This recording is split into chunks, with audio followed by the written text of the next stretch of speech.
Moshe coming to you from Israel in the Galilee, and we're on the 18th of March, and it's a nice day today, but sadly they're predicting again like 9 days of rain in a row. I can't believe it. I got to keep praying that doesn't happen. It didn't rain today. It was supposed to. So we're going to have wind today, which is possibly moving the rain in. We're going to hit 80 degrees today. You heard that, 80. And it's this rain that's going to steal our springtime away from us and throw us back into winter. I don't know. There must be something. Maybe it has something to do with the war. I don't know. But it's incredible. I'm seeing 1, 2, 3, 4, 5, 6, 7, 8, 9 days of rain. I've never seen that in years here.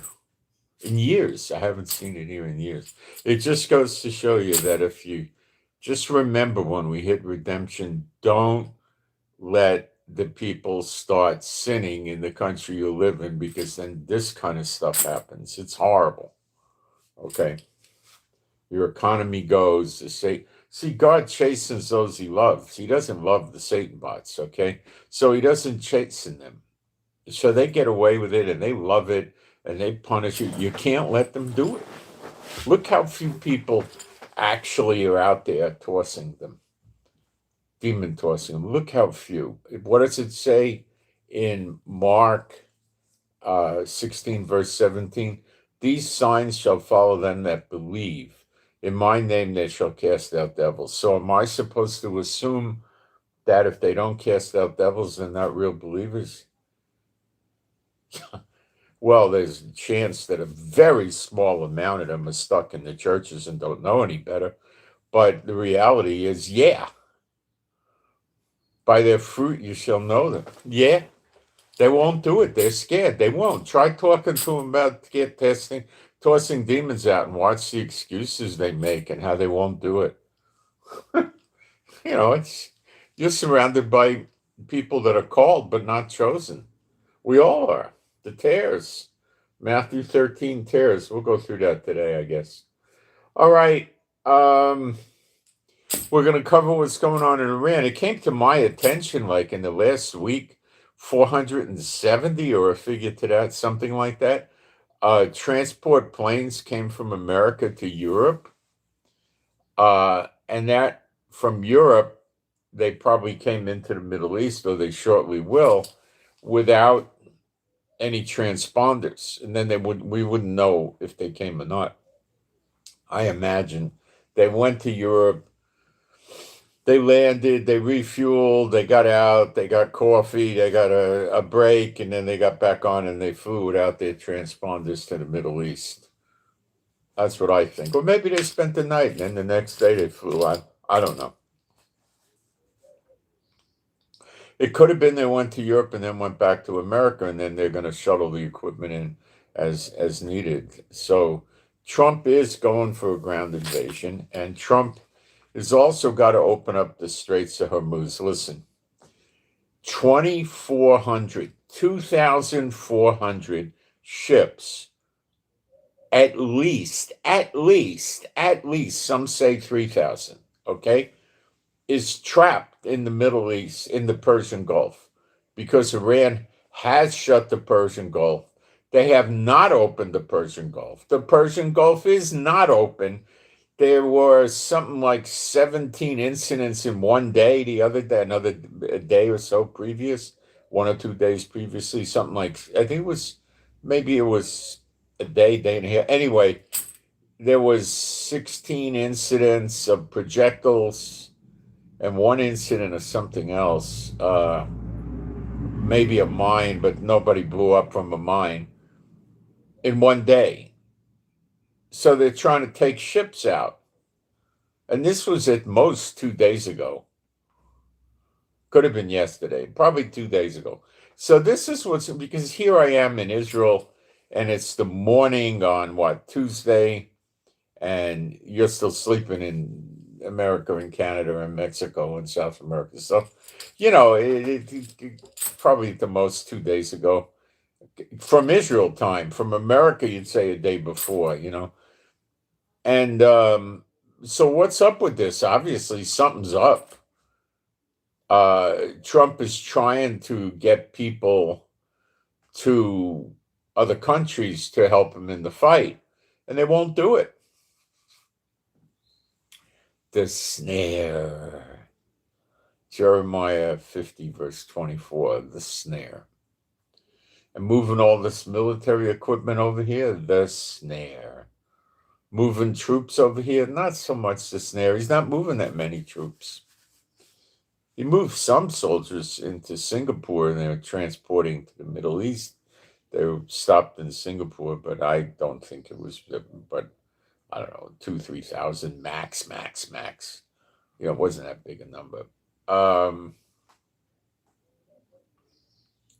Israel is saying that we the people of Iran, you know, the citizens, the protesters, um, they're they're not cut out right now for trying to take the country over. They don't have what it takes.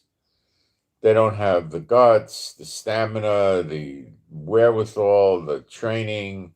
They're not doing it. That's the reality. And Trump said words in a related way. They're not they're not doing it. They're not going after Iran, okay? That it ain't happening and you could forget it. It's right now that could change, but they're not doing it. Period. They're just not doing it. What are you going to do? Make them do it? So this whole thing is kind of falling apart. The UAE said that they might go in with them, and they're debating what to do. They probably will. If the UAE goes in with them, so what? It's mostly diplomacy. Hey, the UAE is with us. Qatar would do. They might, if the UAE goes, they might go. Kuwait, what's he gonna do? Send a fishing boat over there? He got nothing. They don't got anything. You got to remember, these countries are run by the most evil pieces of trash you got in the world. These are the sickest, most evil, Satan worshiping jackasses in the world. They call themselves emirs and kings and sultans and leaders and whatever they want to call it. They're just dictators and they're horrible people. Horrible people. Okay? They're not Muslims. Are you nuts? You think they're not Muslims. They're just for the Muslim stuff is for the people, not for them. They're straight up Satanists. Satan's the god of this age. All the countries in the world right now are run by Satanists. Every single one, or the Bible would be wrong. And it ain't wrong. So I'm gonna go into the live stream now that I got a lot of people upset with me, which wasn't my intent. And I'm going to see how the live stream's doing, and then we'll get moving. This is not going to take a long time.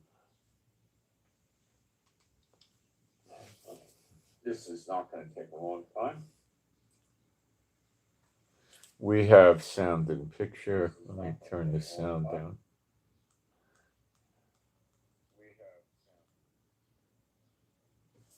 Okay. Thank you to the moderators. I think mostly the posts here are people making nasty comments. That's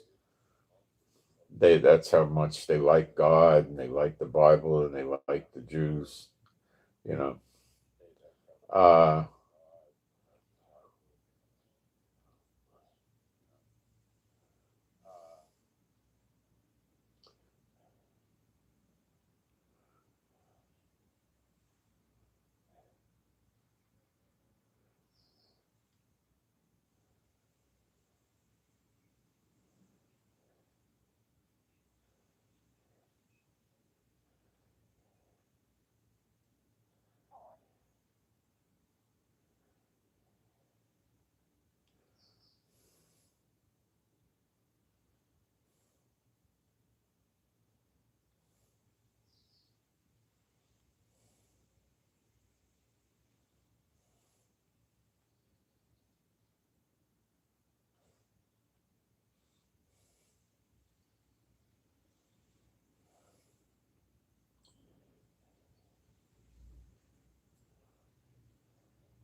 I just think I saw a post disappear. What happened? Oh, this stinking rotten iPad and YouTube together make a perfectly miserable experience. Um, where the heck did it go?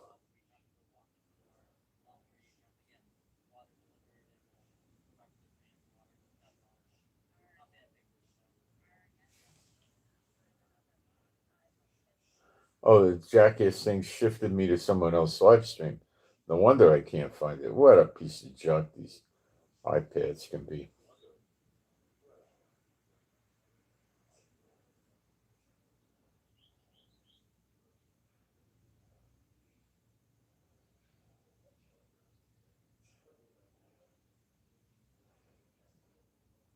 Yes, I know I go on at odd times. I've gone through this so many times. When you're dealing with the United States, you have East, Central, West Coast, and Hawaii times, and then you got to worry about Europe. I don't get people from Central South America, rarely, and I get almost nobody from Asia, rarely, and Africa is rare, but I get hardly anybody from Israel. I get Europe and America and Canada. That's about a large amount of it. And Europe's a pretty big place. I get them from all over Europe. I do occasionally get people from Africa, and I do get Australia and New Zealand. That's the exception to that part of the world. But I don't get, like, occasionally I get South Korea. Very occasionally I get Japan. China, almost never. Hong Kong I get, but it's really very, very difficult to fix a time. So I don't know what to do. So I just fixed it to Israel time. I didn't know any other way, so that's what I did. And it turns into a video after, so you can always get it as a video. All right, so let me finish up here. This is the end of that. And since we're Old Testament, New Testament, I'm going to do some praise, which people won't like, and they'll leave because they don't want to live with God. They don't want anything to do with God. And they'll have their chance to spend eternity without God. They sure will. They'll get it. They want it. God's going to let them have it.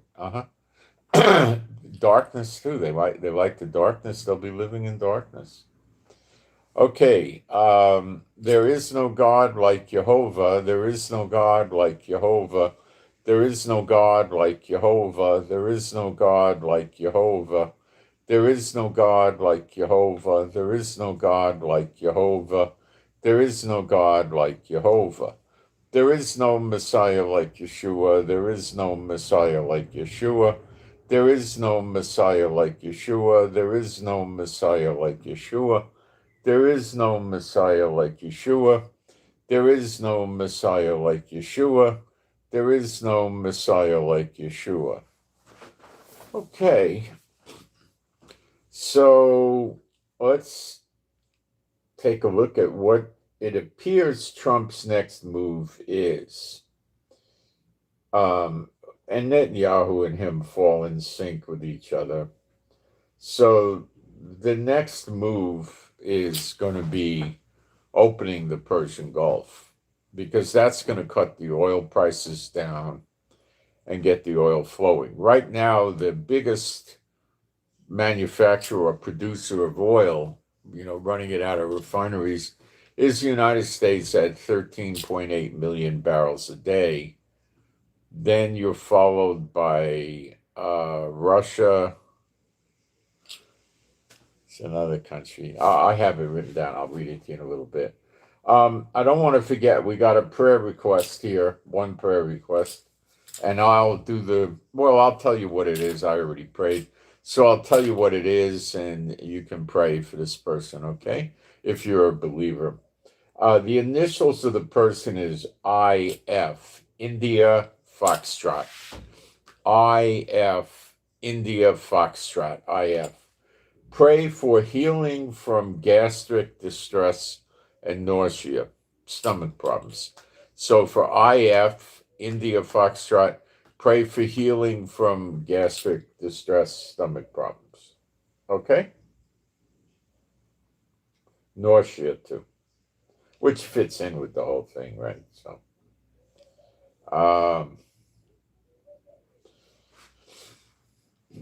okay, now listen, this is scary. I'm going to give you these figures. The UN Shipping Agency, United Nations, says 3,200 ships are trapped west of the Strait of Hormuz as an emergency council meeting is called. That will prove to be worthless. If they try to go to the Security Council and get action to be taken, China and Russia will veto it because the action taken would be against Iran. And Trump asked China to help out with this, and China never answered him.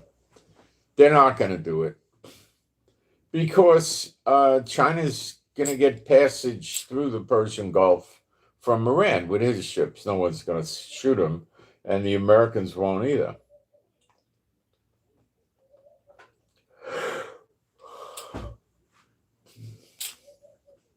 Iran has just launched another wave of attacks on the UAE. I mean, they're clobbering the UAE, but they're hitting the energy, the oil and natural gas that the UAE has, and transport infrastructure. So the airports well, they don't move oil and natural gas by airport, but by plane, but the shipping, the ports and the piers are getting it. That's transport, so they can't move the oil out. There's no place for the ships to dock up. So this is bringing on more and more fears of a global crisis. And this is bad. Drone attacks were reported to have caused fires at the UAE Shah gas field and Fujairah oil industry zone, while another tanker was struck near the Strait of Hormuz. Oil prices are trending higher. We'll look at oil prices maybe in a moment. So they're attacking the field where the natural gas comes. So they're setting the fields on fire, and they'll set the oil wells on fire too. I don't think it's that big a deal for them to put the fires out. I saw a John Wayne movie many years ago where that was his job, putting fires out on oil fields, and that's probably a good way to make a lot of money if they have a fire, but I don't think they have that many fires. But so Iran's trying to go for $200 a barrel oil. If you hit 120, guys, you're really going to create panic. Okay. Now, let's find out what oil is selling for today. I have not looked, so we'll look now. What is the price of a barrel of crude oil today, now, this hour? Give me the WTI and the Brent. You've got to talk to AI very, very specifically. It'll give you last year's price. No, they pushed it down again with their reserves, but it's not great. $93 a barrel on the American, the West Texas what do they call it, intermediate. That's the American oil. And the Brent, you could think of it as the European oil, is 102. It's artificially suppressed. What Trump did to aid with the artificial suppression is he's easing the sanctions on Venezuela oil, so more oil can flow that way. That could go on for a long time, but Venezuela has the world's largest oil reserve, but they have far from the world's largest production capability. Now, I don't think Chevron has gone in. Chevron was afraid. Trump doesn't have really good handle on Venezuela. Yeah. He acts like he does, but nobody really knows, and it can pivot against them, and they could take the oil fields away from Chevron, so they're afraid to do it. I mean, Trump's telling them to probably put $1 billion in, and they're scared. They should be. So I'm going to guess oil and gold and silver is down.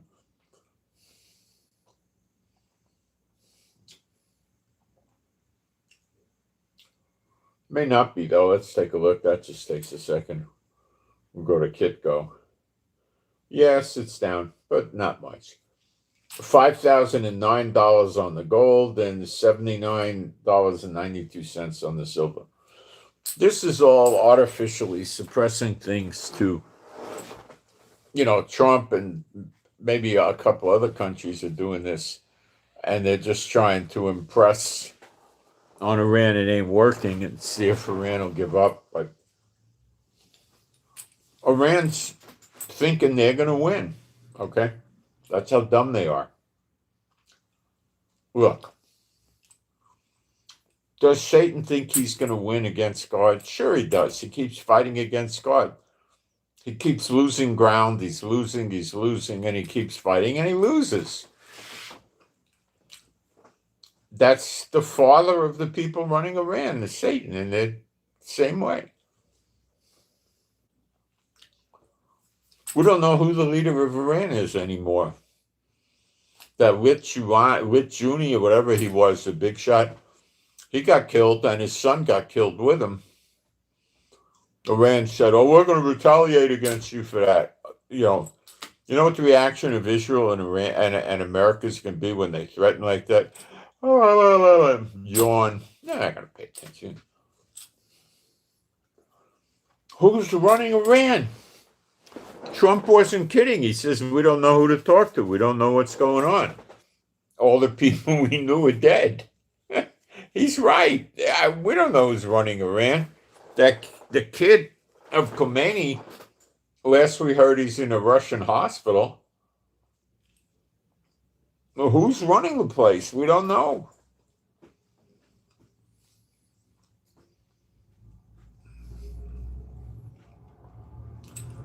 The intel is, now that's not real intel. This is them projecting. This is the intelligence community projecting what, I don't know what fell.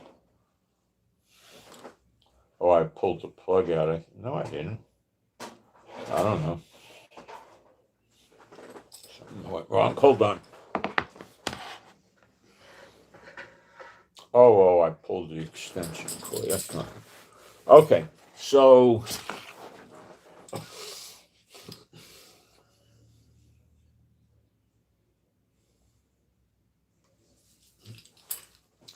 they don't know who to talk to.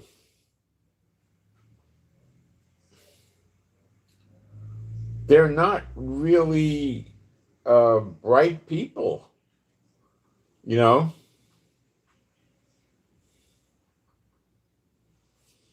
They're religious fanatics, but they don't I don't even know if the ones that are running it are actually uh,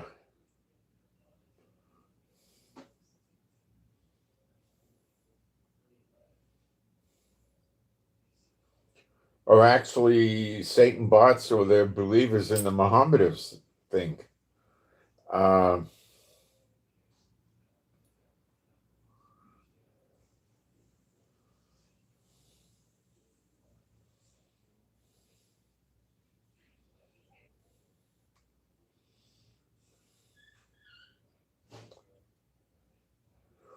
when you're dealing with that, it's almost comic book, but it's not a comic book. It's actually a true thing.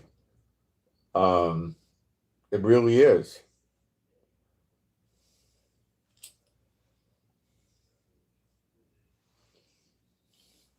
So that's the problem. So the only real answer is to destroy their capability.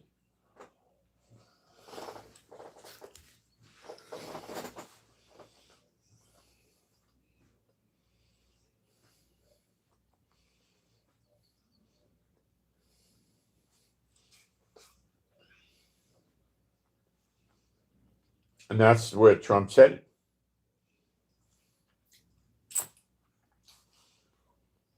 We had a very, very heavy attack from Hezbollah in Lebanon last night with Iran joining in in the beginning. And they killed the couple in central Israel, an old elderly couple. Um,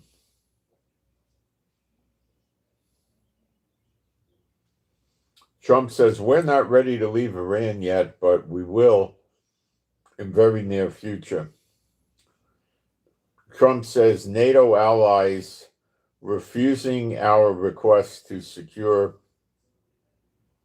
Strait of Hormuz, but we don't need their help anyway.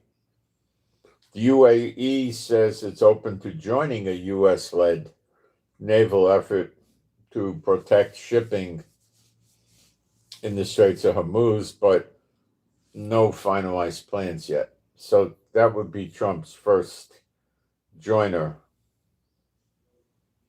And we'll see if that works.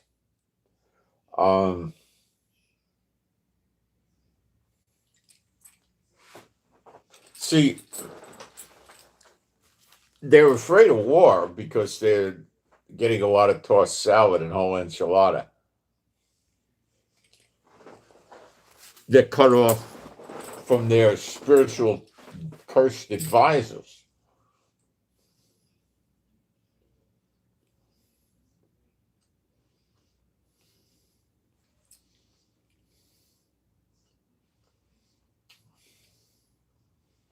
The UAE is getting pounded so bad by Iran.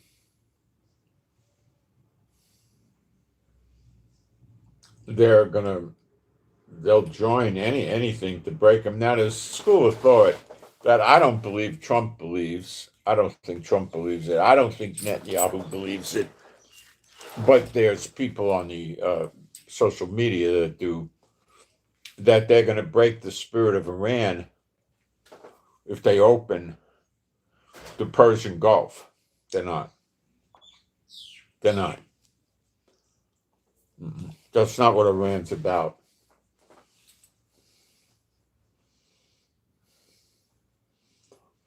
That's why Iran is running around destroying oil refineries, oil storage, oil pipelines, natural gas, the same, ports and piers. And now they're in the natural gas fields, and they'll be in the oil fields too, wrecking the whole oil industry because they know they're going to have to give up their closure of the Persian Gulf. It ain't going to last.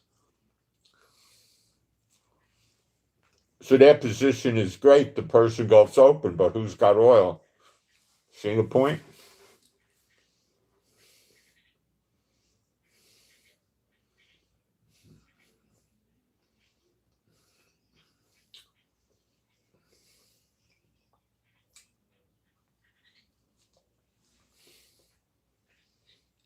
So what is it likely that this ground war is going to look like? Well, it takes a little explanation. First of all, it's going to look ugly. All right. The real naval ships that Iran had, they had not very many, are gone. They still might have some submarines or miniature submarines. I don't know. But they'll get picked off pretty quick.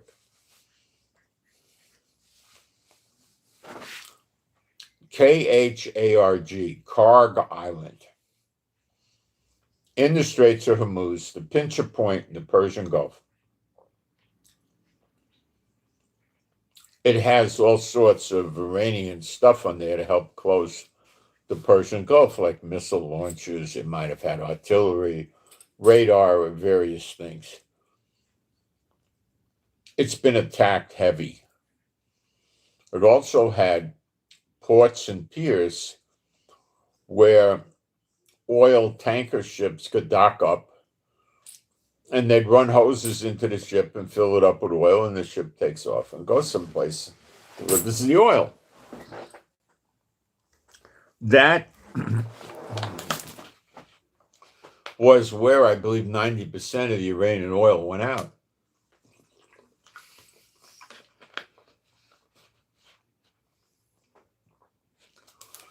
It's been bombed.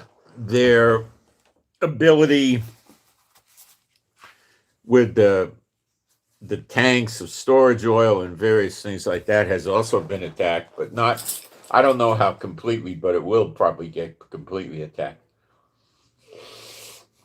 And the United States is going to put troops on that island with equipment to take it and hold it. It's detached from Iran. How can Iran get soldiers over there to fight against the American soldiers? Well, can they use ships? What ships? We don't have them. Couldn't they use fishing boats? Yeah, but that's like silly. It won't work. Can the soldiers swim? No, I don't think they could swim with equipment. Can they fly them over with their aircraft and parachute them down? What aircraft? They don't have fighter jets.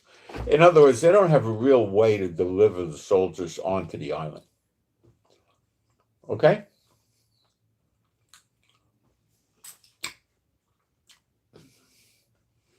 What they can do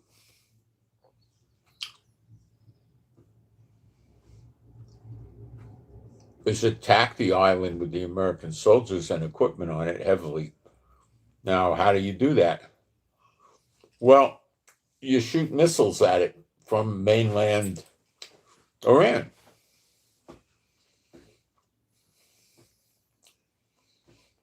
So America and Israel are every day, I'm not kidding you, every day they're trying to take these missile launches out. Every day. It's difficult. They know that when they lose their missile launchers, they're pretty much down to their last gasp, which is going to be repelling a ground takeover with their tanks and artillery. And that's going to be, I mean, you're just about down to fighting with knives, you know? Not really.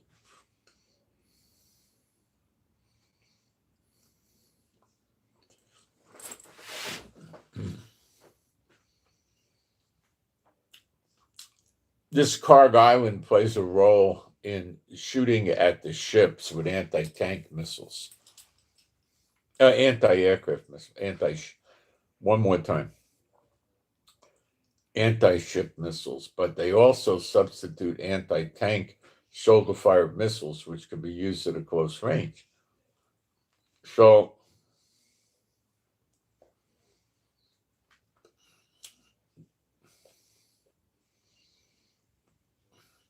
The idea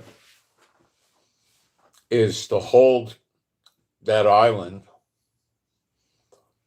and that will help open the Persian Gulf, because the Americans on that island could attack Iranian ships trying to stop the shipping in the Persian Gulf with short range, medium. Well, they probably don't need to go more than 25 miles or 30 miles on missiles. They can put radar up there and so forth. They could also put American go-fast boats there. Like, what's a go-fast boat?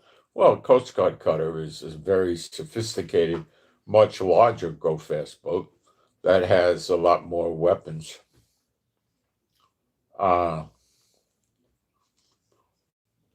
They had river boats in Vietnam that were fast boats they sent on the river. They mostly were not designed to attack other ships. They had machine guns, basically, and I think they might have had mortars at some of them.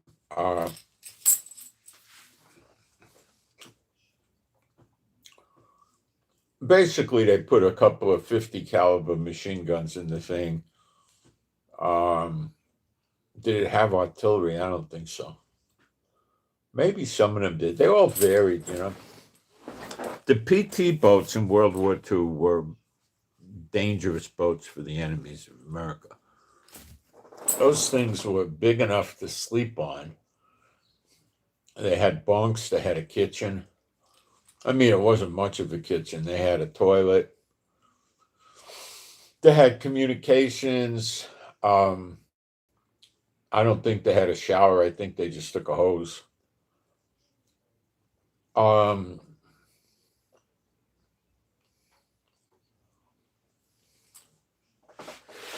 They shot torpedoes. Did they have artillery on it? Don't know. Yeah, I think some did.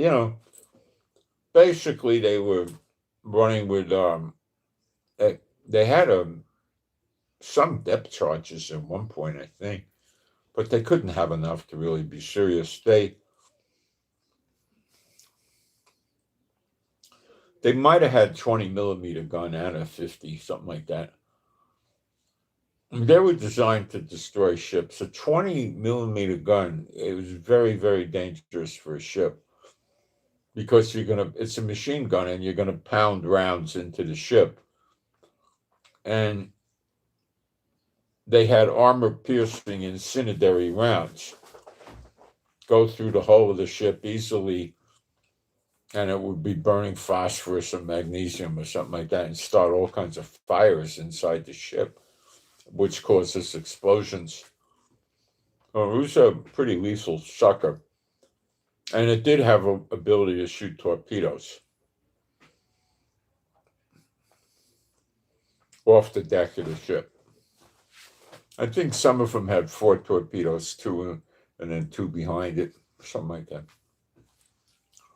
They were very deadly. The guys liked them. They were running like 45, 50 miles an hour. They could outrun 99.5% of any other boat on the water. They were hard as heck to hit. Maneuverable like crazy,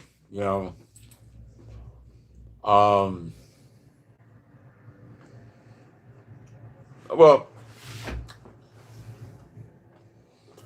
the Iranians have up to 3,000 boats like this that were originally, civilian boats that are adapted to this, where the PT boat was manufactured as a naval vessel. Much better.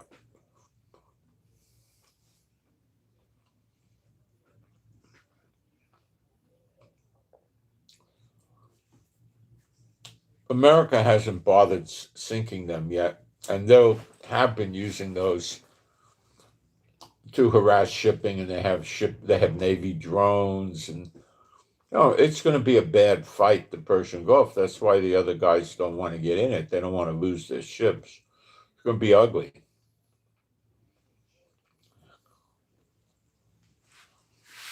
The A-10 Warthogs, I believe, were brought over to the area to destroy the Iranian go-fast boats. They have a cannon in there that fires very, very heavy rounds. I think 30 millimeter, that just rip up a boat.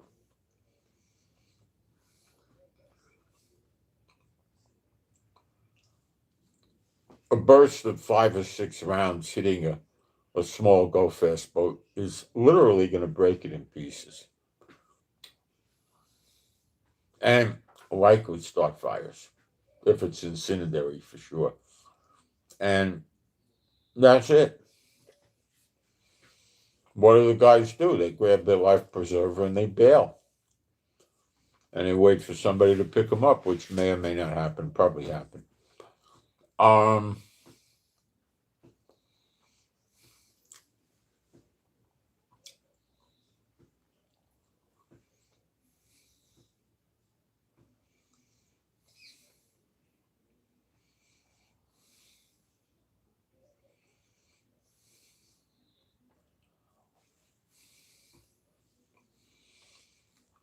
So you got a long fight. If you're trying to get rid of, let's say, 2,000 to 3,000 go-fast boats, you got a long fight.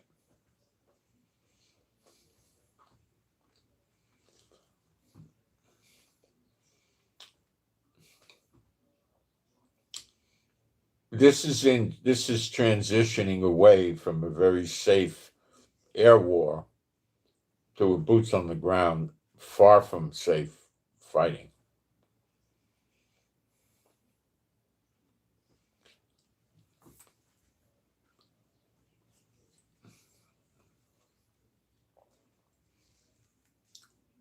It might take a month to get rid of to open the Persian Gulf. Now,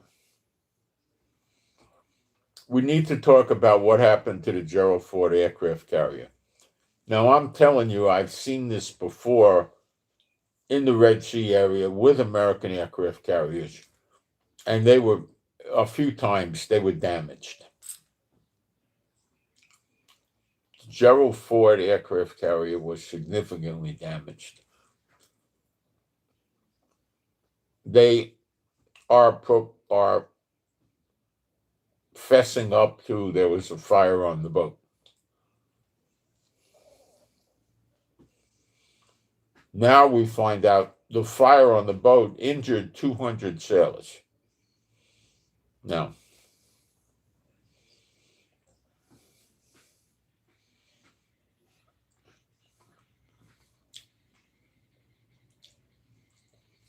aircraft carrier crews are very, very, very good at fire control.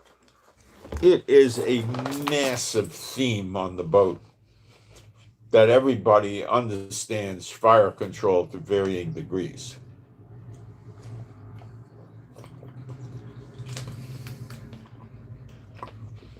And many people have a second job on the boat, which is fire control.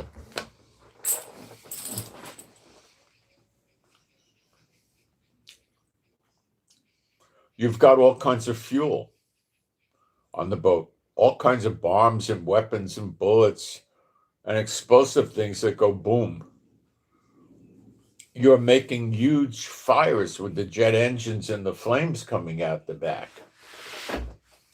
You run the chance of a plane coming in on fire or coming in with a wounded pilot that crashes or something, they're on it. Okay?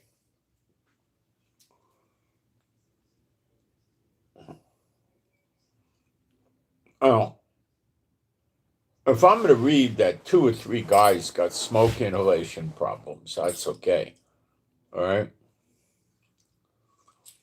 somebody did something stupid and they learned the lesson. But there's 200 sailors that suffered from this.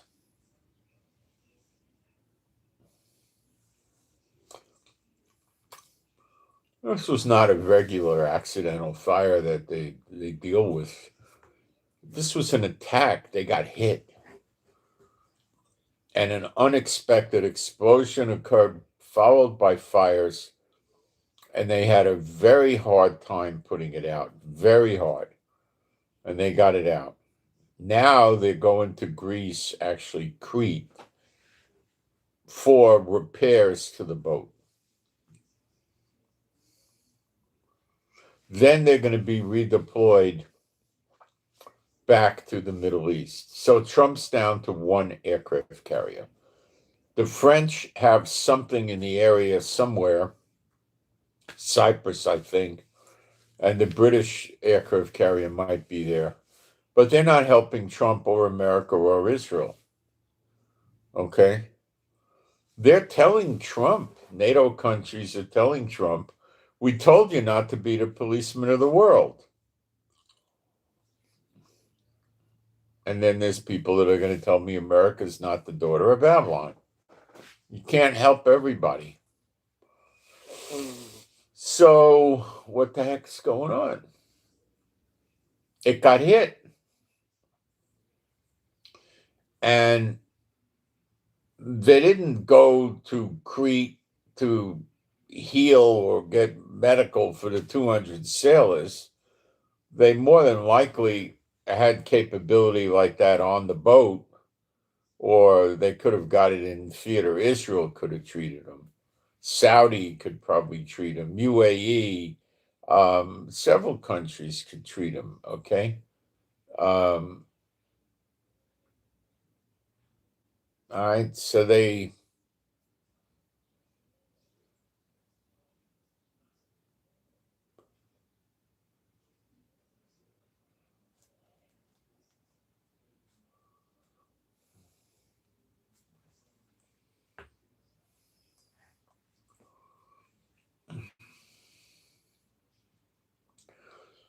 Now, how long do I think the boat will be there? Probably 2 weeks. It didn't get there yet. It'll get there in 2 days, probably. And it'll probably be there 2 weeks. What about the sailors? Well, they'll have some shore leave for sure. They'll rearm the boat with weapons. They'll repair the boat. The crew on the boat will help. They'll have ground help. And America may fly out crews to help them repair the boat. The boat will get repaired quick. What all got hit on the boat, I don't know. If anybody on the boat talks, they'll probably go to jail. You know, it would be a secret.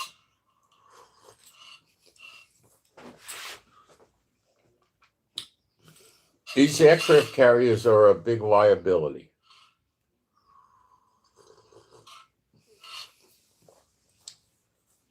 Now, I don't know how many airplanes got damaged either. When you have a fire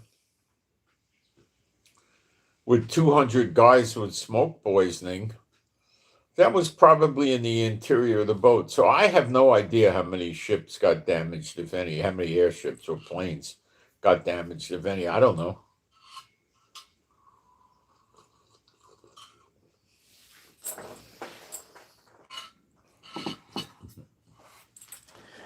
If the repairs were serious, they wouldn't have taken the ship and chugged over there to Crete. They did stop at Saudi Arabia briefly, I believe. So they might have made some temporary repairs to Saudi Arabia. So it might have been bad. But I don't think so. The ship, I mean, they never would have taken a chance with that size crew and all that aircraft of chugging over to Crete, with a ship that may or may not make it. They're not retarded. They wouldn't do that. So what do? Well,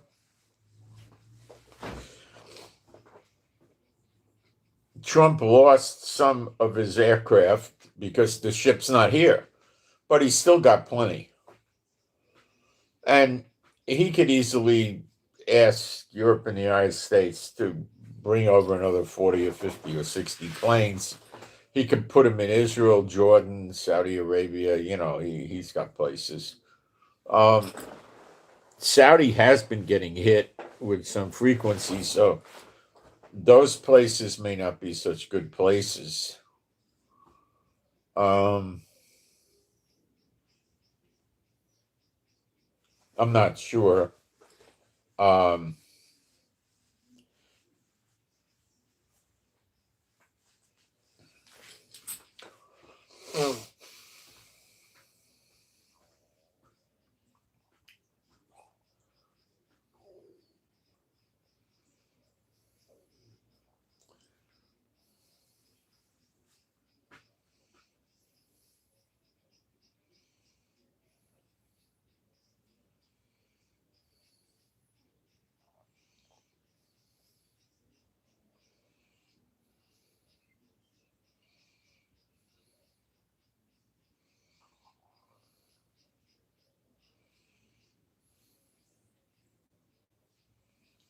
So things are going to slow down a little bit. Now, I don't know where the Gerald Ford is. Nobody ever told me it's in theater here, so I don't know. They'll probably rush that thing out here now. So they might have it close. It could be near Cyprus or something. I don't know. But let's see what happens. Okay. Saudi Arabia, Kuwait, and Iraq yesterday were reporting drone and rocket attacks. Now, sending drones after ships in the Persian Gulf could still be done at great distances, hundreds of miles. So that's still another problem. So what all roads lead to is pounding Iran and pounding where the drones come from, pounding where the missiles come. Boom, bada boom, bada boom, bada boom. And Trump just lost 75, 80 planes on the aircraft carrier Ford. So, there you go. Saudi has been intercepting drones, several drones. Kuwait air defenses responded to a rocket and drone attack. The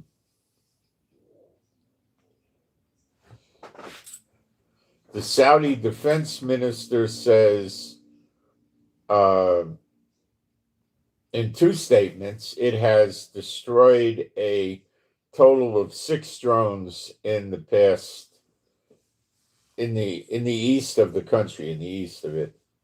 And Kuwait air defenses are currently intercepting hostile rocket and drone attacks. Kuwait's military also posts on X, U.S. to ease. No, that's it. Okay. So, the attacks are still pretty heavy. Okay. They're pretty heavy on these Arab countries. And Iran is still thinking they could win. All they got to do to win is see America and Israel run out of anti-missile missiles, and they still have missiles, and they got to win. That's what they'll do.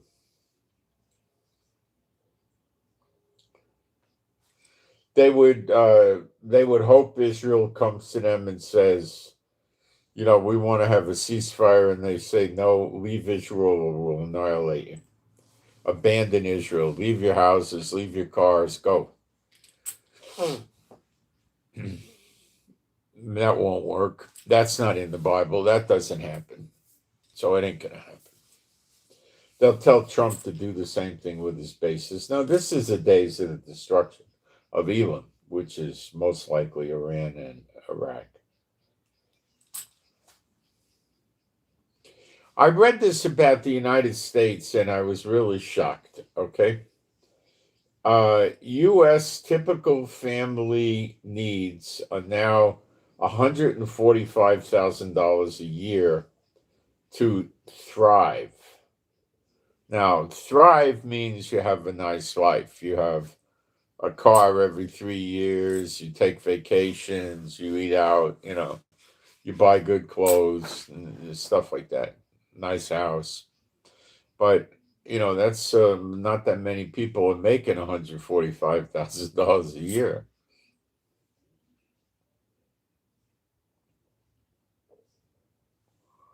When I was a kid out of graduate school in the 70s, well, let's say in the latter 70s, I was making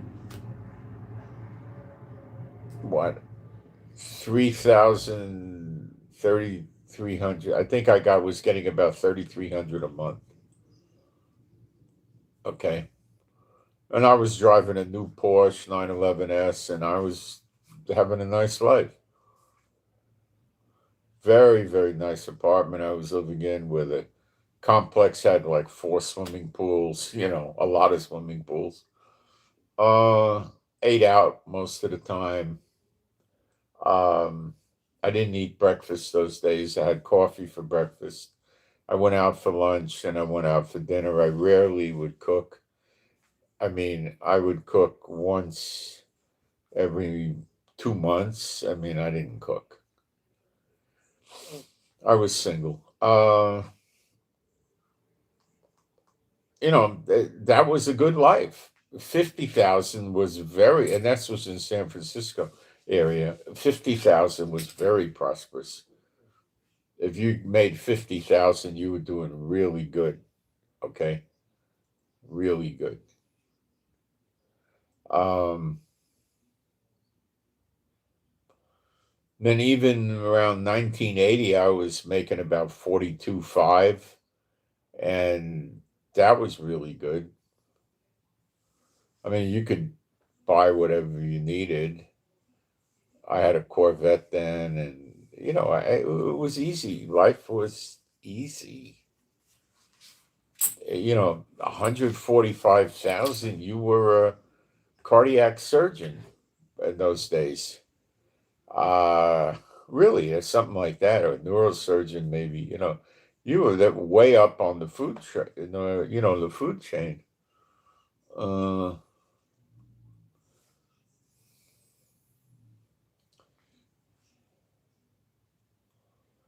you were able to get a condominium in San Francisco in places like Russian Hill, Nob Hill, places like the really nice areas where you get a whole floor in your apartment building, like it'd be about 3,000 square feet.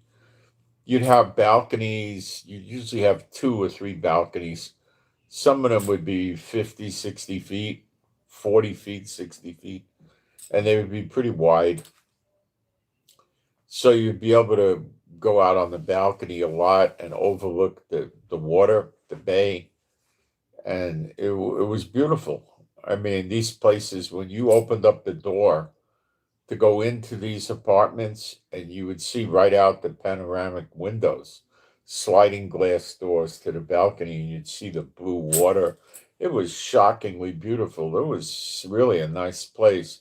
And they'd have a doorman, and they'd have a concierge, and they'd have a guy that would work the garage. You had a garage downstairs, and you had to tip these guys. But if you wanted your car, you called and you said, "I'm going to come down in a few minutes. Can you pull my car out?" And they'd have the car warmed up and waiting for you right in front of the building, or you could go down and get it yourself.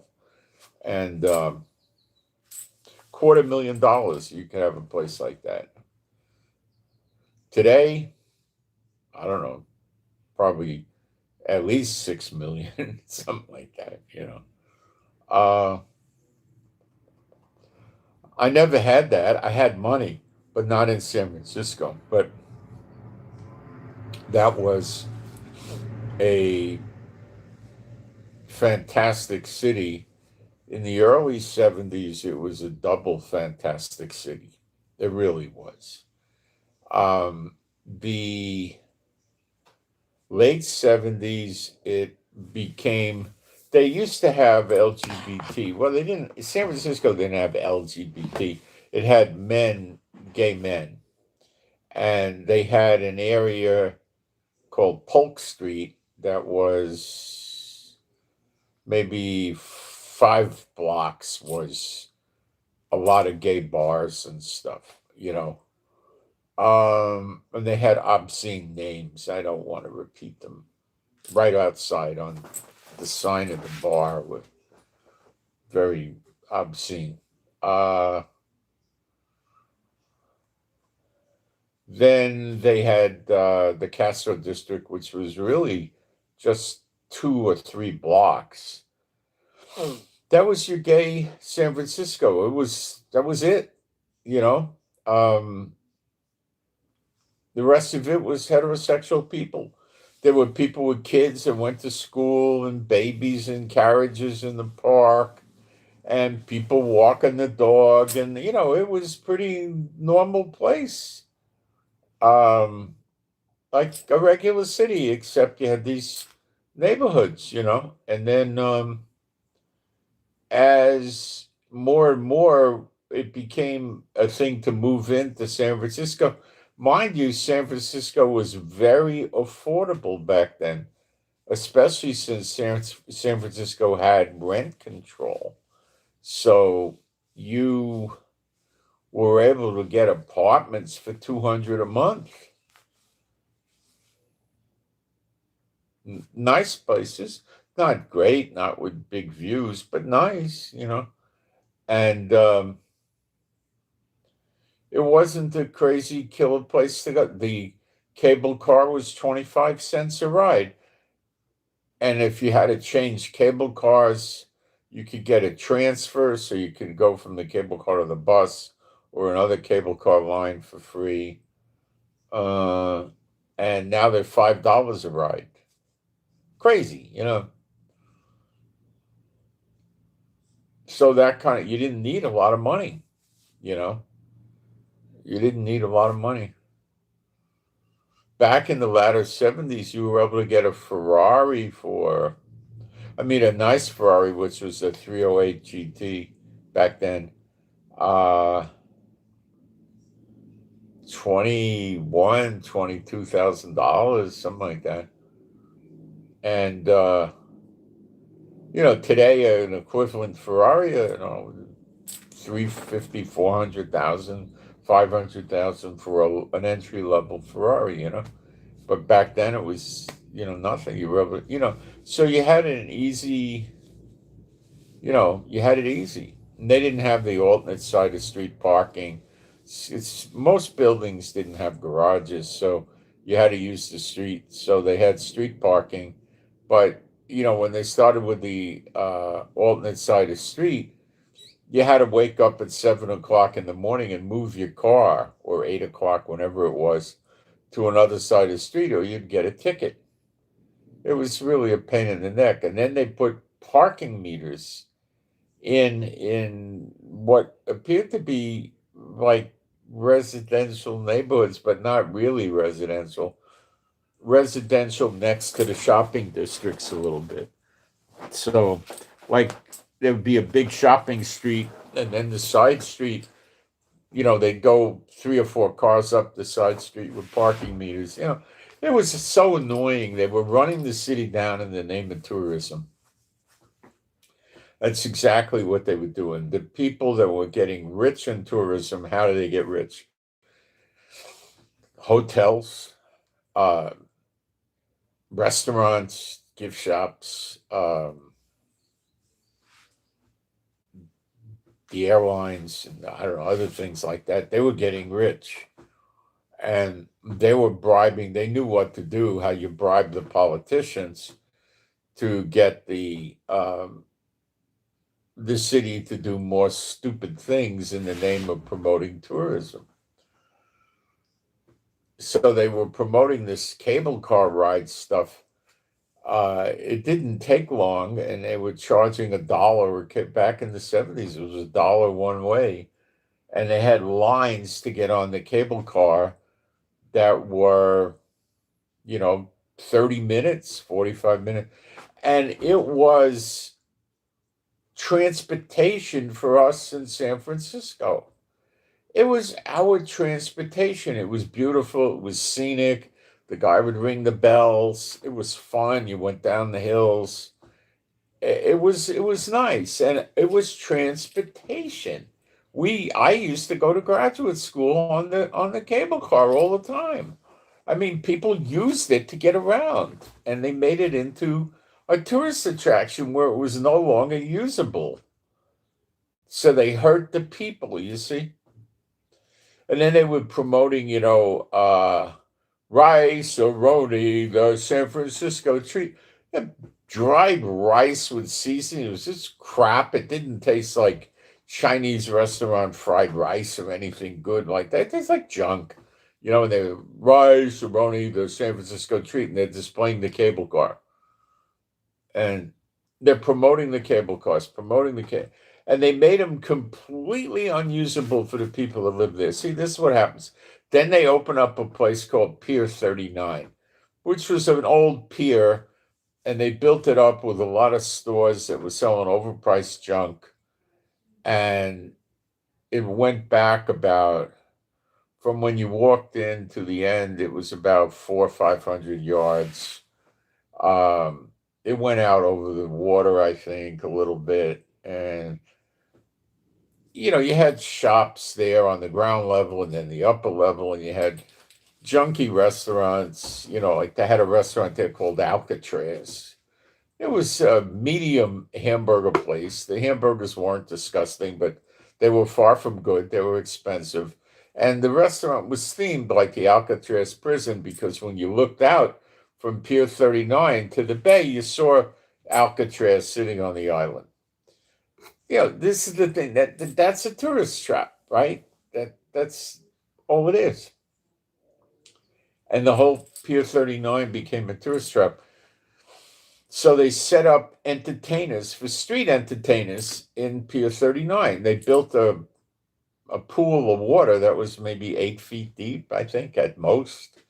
And they made a tower that might have been 150, 200 feet up, and guys would go up there in wearing a bathing suit, and it's very cold in San Francisco, and dive from there into the small pool. I don't know. I mean, that looks scary to me, but they knew what they were doing, and they would make money. And then you had Flippin' and Yanel running around. That was with the mimes. She died, and I don't know what happened to him. He must be very old. And they were doing mime work, and they, would do it. You'd see them all over the place around there, mostly in Ghirardelli Square. And people would, give them $1 or 50 cents or something like that. That's before they got very famous. They did that. They eventually had their own TV show. And there were other guys there that made a lot of money uh, doing different, shows, jugglers, and all kinds of things. So it became a tourist attraction. Let's go to Pier 39. So now there's no parking around the pier. Um, what else did they do? They did sex tourism over there. And this was really horrible. I remember seeing it. I remember once my uncle was with me. He's dead now. And we went to eat sushi. And we were on Polk Street by California. Or maybe Pine, one street over from California. And we're sitting in the place. We ordered sushi. And then I see this kid, he must have been 14, out on the street prostituting himself. It was obvious what he was doing. And the beat cops just drove by and ignored it. They knew what was going on. They were told, leave it alone. I remember once I got on a streetcar or a bus or something, going home with that or something, and this, about a 14-year-old kid gets on the bus, And he's sitting in the back and he starts counting the money. He has a few $100s and he's counting it for everybody to see. Obviously, the same thing. And I heard that the head judge of the court was behind this child pornography thing where you could call up on the phone and they would send a young boy over to your house. Maybe they had a driver go with them and wait downstairs or something like that. I don't know. But probably. They wanted to make sure the kid came home, you know.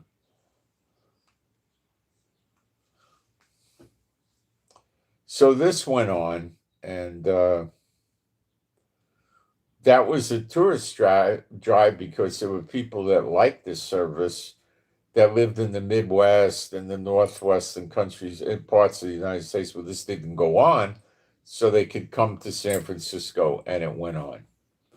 Then you had the bathhouses in San Francisco, where they would go in and basically run around naked inside the bathhouse or wear a towel. And then they had the gay bars, which were all different kinds of crazy levels. And one day I was in the paper business, and I was staying late at the office, which was near the waterfront. I mean, it was industrial. We had a railroad spur. We had several bays for trucks. I ran 3 trucks. We had 50,000 square foot warehouse. I had a real business I was running. You know, we were selling paper products, and it was a real business, and it was in an industrial area. So the owner of the place used to always tell me not to stay late. 4:30 we shut. You go home. Go home. He used to yell at me if I stayed late. He says, "No, go home. Have fun. Go home. Go home." Okay. So I would go home, you know. And I'd usually go home, and I had weights in the house. I lift my weights, and then I would go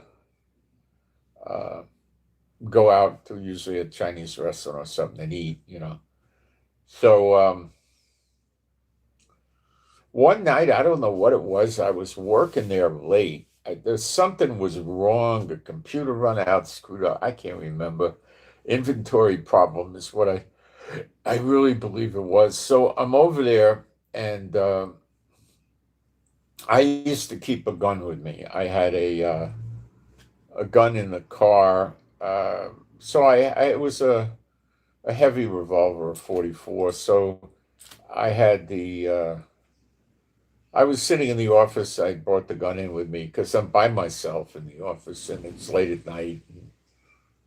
You know, it was dark. So I finished up what I needed to do. It was probably about, I don't know, it could have been 8:30, or I don't know what time it was. And it was night and dark, and I wanted to go into San Francisco, not go home. My home was the other direction by the airport. So I got in my Porsche, and I was going to go. I knew how to go to get into San Francisco, and I was going to get a restaurant to go eat there, and then I was going to do something. I don't know what. Anyway, it might have been, it probably was a Friday or something like that. So I leave the office, I crank it up, and I start driving, and there's nobody around down there. It's desolate. There's no trucks running or anything like that, no railroad cars moving. So I'm moving fast with my 911S Porsche, and there's a turn I used to take at high speed. I was a kid. I used to do not, I would drive the thing aggressively, not hurt anybody. I just used to enjoy taking the turns with the Porsche. There was railroad track there or streetcars or something. So I went around the turn. And I'm going around the turn, and I see the mob of people. How many times did I go around this turn and I never saw anybody? Like 500, 900, I don't know. And I'm driving around this, and off to my left, I see a crowd of people. And I'm driving, and I can't understand what it was. They looked weird. So I I went for breaks. I slowed down, and what did I see? These guys were wearing chains in their hair, like a wig. Like chains, polished up or chrome plated or something, and they're wearing them in like it was some kind of weird, S&M or something like that, leather pants and all that out in the street. I had no idea they had a nightclub like that over there. I never would go down there at night, boy. I had no need. It's all warehouses. What would be the point? And the waterfront. What would be the point of going there? I mean, a pier. They're closed up. I was there all the time for years during the day. I mean, I was there constantly. I used to eat lunch there in different restaurants. I knew a place where I could go wash my car down there. You got the hose, you washed it yourself, and you know, I'm what I was shocked that they had stuff like. So they built this stuff up, and they created a tourist attraction focusing on families who would go to Ghirardelli Square and the cannery. Those were more family oriented, where you went with the wife and kids. You went to a chocolate factory and you had a chocolate ice cream sundae or something like that. And they had little rip-off gift shops, and it was a little bit scenic. It wasn't a whole lot of anything to do except walk around by the water, and they had old ships that you could pay money and take a tour of. They had sometimes a submarine there. I did this once. I actually went on a tour with the submarine. They gave you a little speaker thing that when you walked around, it would tell you about it. I actually found it real interesting. It was a World War II submarine. And they had, things like this. It was kind of fun. Uh, and just to walk around down there. And they had lots and lots of people by Ghirardelli Square out on the sidewalk with booths selling things like their artwork, playing music for you, selling jewelry they made, things like that. It was a pretty interesting place, and they were, people would come for this. It was so beautiful because it was by the water. You had the cable cars and the hills, and it was people. They loaded up with people, but then they got into the gay tourism, and then it hit in 1978, and it got bizarre living there. You couldn't park your car anymore. So many people came there. The crime wave was incredible. My car got broken into multiple times for stealing the tape deck. I had to not have a tape deck in the car because it got broken into so much. It was bizarre. That's how bad the crime was. In my building, there was 16 apartments. 13 were robbed in 1 year. 13. I had mine fortified, so they never tried coming in.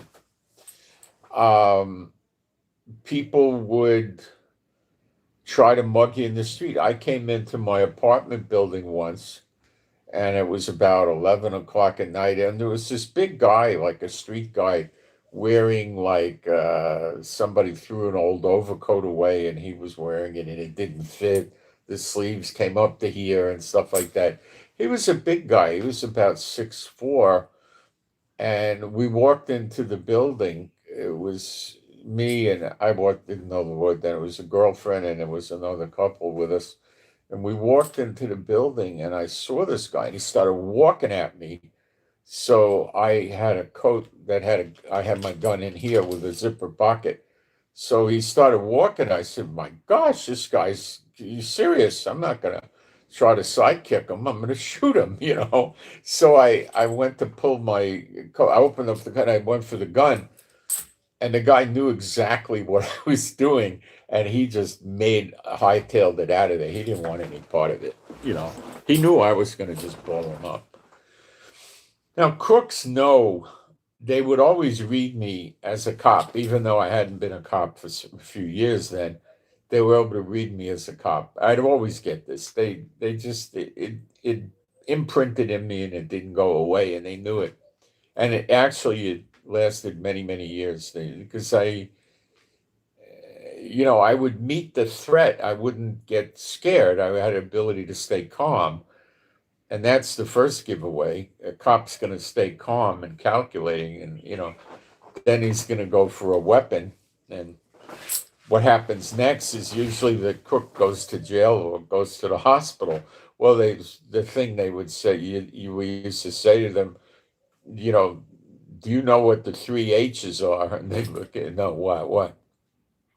Heaven, hell, or the hospital. Which one do you think you're going to?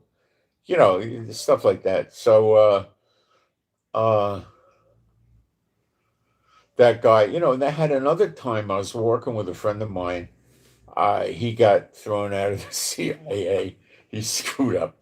Uh, and we were walking together to a restaurant. It was about a 6, 7 block walk, but it was a nice evening. We were having a good time talking. And we're coming back, and it was late at night, and some jerk's following us up. There's nobody on the street but us. He's following up and walking up behind us. So I'm sitting there going, oh, we need this like a freaking hole in the head. So again, I'm not going to start trying to engage this guy, try to knock his knees out or something. I don't know what he's got.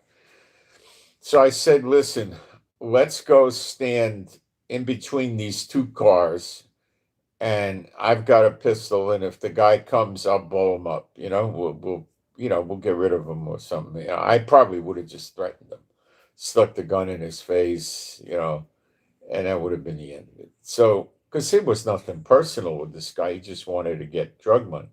So he's walking up the hill, and he sees the two of us standing in between two parked cars, looking at him, and he gets scared.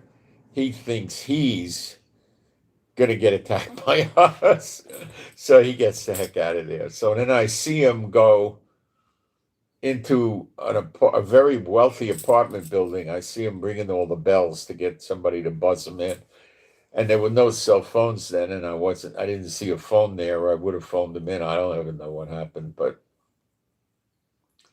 so that you started getting so crime ridden in San Francisco, and you couldn't park anywhere.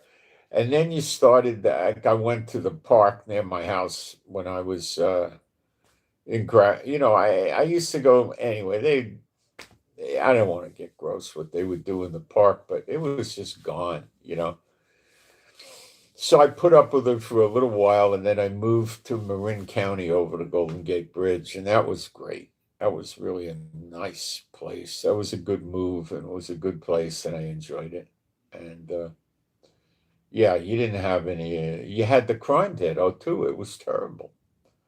They were trying to rob the house when I was home. You know, So that was the downfall in my book, in my generation. By 1978, it fell down. How far it's fallen now, I have no idea. I don't even want to know. You know, I don't even want to. Then I eventually left, and I moved to a place called Pacifica, and that was on the ocean away from San Francisco, and it was all families, children, men, women, children, older people, and it was um, nice and quiet and safe, and uh, I stayed there a while. That was pretty nice. So you were having trouble trying to find a place where it was rather normal. Now, if you moved down to Silicon Valley, it was pretty normal there. I worked down in Silicon Valley for a few years.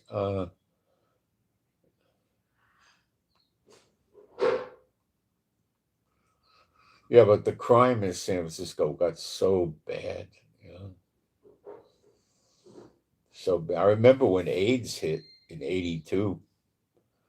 Whoa, that finished the place off. The gay bars closed. Uh, the gay bathhouses closed. The gay anything closed. and a lot of them were leaving. They were moving back to Nebraska, Wyoming, and wherever they were from, and because they wanted to find partners that didn't have AIDS, so they didn't want to be in the big cities. This was so crazy. So yeah, it was that. Then it reversed. It reversed, but anyway. So what are we going to see here with the war? Trump's going to do nothing for the next couple of weeks except continued bombing of Iran. And they got it, they just did a targeted assassination on the latest leader they had, not the son of Khomeini. He's been in Russia. He lost a leg, and he's might not even be conscious. He's not in Iran. So this other guy with Chouani or something, he got killed, and his son got killed in a targeted assassination. He's gone. Do we know who's running Iran now? We don't. Does Trump know? Maybe, but I doubt it. I don't know who the heck's running Iran. What the problem is for Iran is that so many people have been dead, killed in the not just the top leaders, the head of intelligence, the head of the Navy, the head of the Air Force, the head of the tank command, or the head of the toilet bowl command, or whatever. They've been getting killed. We don't know who the heck's running the place. We really don't know. So the thought that Netanyahu and Trump have is if they could bump off enough of these leaders, you'll have such inexperienced people in charge that it'll be hard for them, but we're not there yet. They're not doing well, but they're still launching missiles. That's how they dug themselves in. It says that about them in the prophecy in Jeremiah 49. I will destroy the bow or the bows of Elam, their might. That's their big strong point. It says in the prophecy, the bow. The bow shoots the arrow. The arrow's a missile. It's called a missile at times, and you know. So the bow is the missile launchers, and that is the strength of their might. That's their power, and they're still able to get missiles launched. I am not happy about that. It's terrible. So we didn't get a whole lot of action last night. We got one alert, so we had to get the dogs in and we calmed the dogs down. And I think the dogs were already in, and the sirens stopped blowing. So then you got to keep the dogs calm. And the sirens must have went a good 2 to 3 minutes, a long time. I'm sitting there saying, I'm waiting for the booms. I'm waiting for the booms. I'm waiting. Nothing. And then the siren just shuts off. And then I hear in the distance, miles away, the sirens going off, and I hear some booms over there. So what they do is when these missiles come in, they light up. Maybe they go 15 miles each direction. They make a big swath path for the thing, and they try to hit it with iron domes as it travels. It's ridiculous, but no, it's what they do. They're good at it. But Iran is putting us in ridiculous situations. So at the same time, Hezbollah was attacking us too. So we had, I don't know, I think 57 alerts or so. We had a terrible time last night. The country of Israel and somebody did die, 2 people, elderly couple. Quite sad. And nothing else really happened in terms of people getting killed or hurt or damaged. We took the stuff down. But let's see. Let me count something in my head here. So we're at 2.5 years of this war, okay? And I've heard my fill of red alerts, okay? And it's just obnoxious. I can't, it's an insult against the land of Israel and all that from these people. And they don't do well, and we do well, and they don't stop. I mean, Iran, the mayor of Tehran said there was 14,000 things that got damaged in the city of Tehran. He either said 4,000 or 14,000. I think he said 14,000. It doesn't matter, say 4,000. The place is a wreck. The people are not, they're soft. This has been going on since 79, 56, 57 years. They're used to it. They're not, what they're saying is that Iran will massacre these protesters if they try to do a move and take over the country. They'll get massacred. How do you correct that? It's hard. Training, equipment, weapons.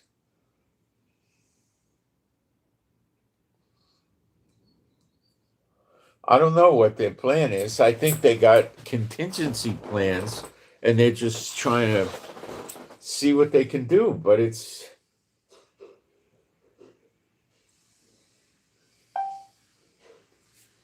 not going well.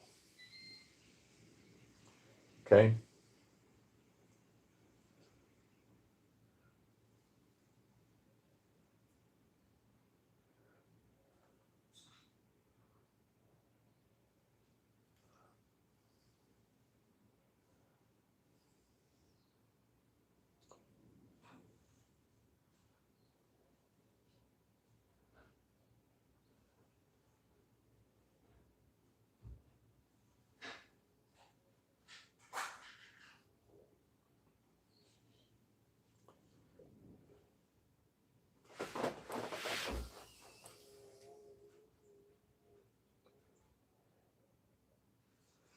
In 2025, who was the top oil producer in the world but the United States of America?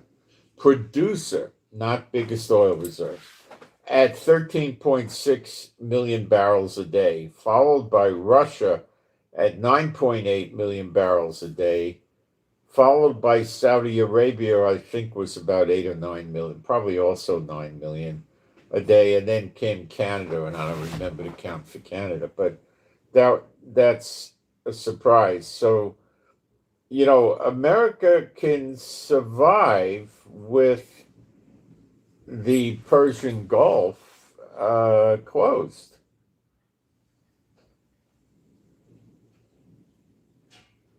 There's, not much doubt about it, right? But what about the rest of the world? Well,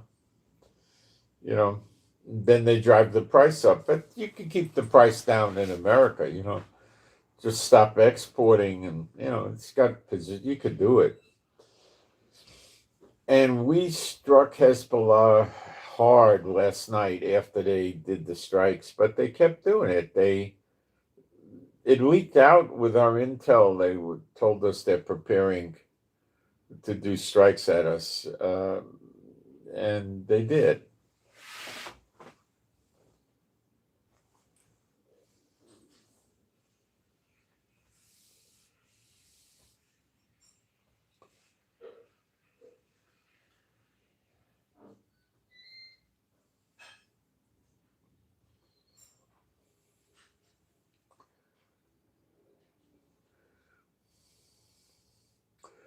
Up my way, we had some action with drones and stuff. It wasn't as bad as we'd seen in the past. It's difficult for us to get products shipped into Israel now. Some of the post offices won't send to Israel. They do make deliveries, but Israel restricts how many cargo planes and passenger planes can come in and go out. They don't want a lot of them because I don't think they can keep them safe if there's an attack, so they restrict it.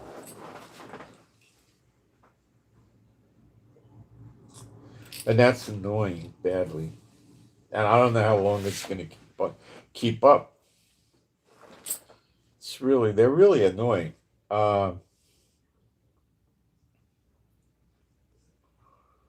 In terms of stuff like getting pet food, usually will be okay because they're not going to fly pet food in. That's too expensive. They send it on boats. So the boats are moving. We don't have a problem with the boats.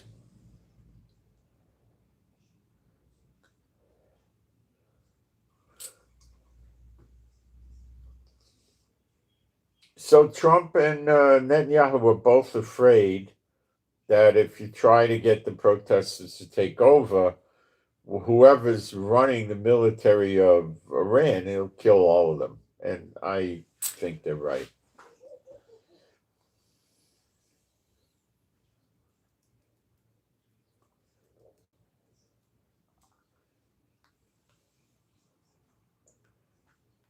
So the intel reports are telling the leaders, like Trump and Netanyahu, that the Iranian regime is remaining firmly in control, but we don't know who the key players are, but they're maintaining the control.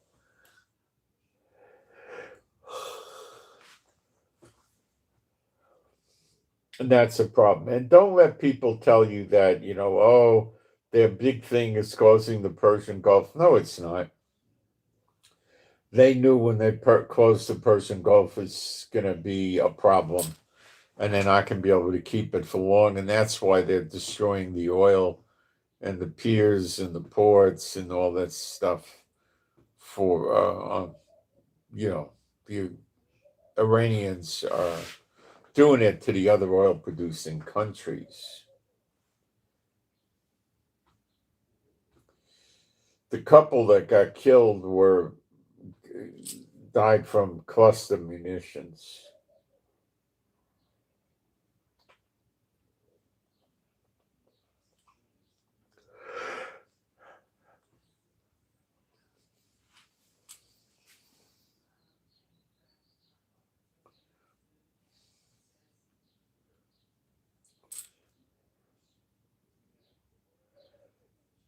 Oh, the couple was in their 70s. I thought they were in their 80s.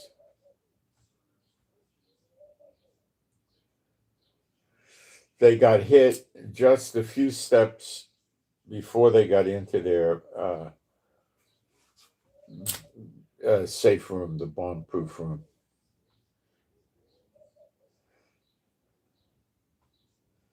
Missed the cluster missile thing, hit their Ramat Gan home.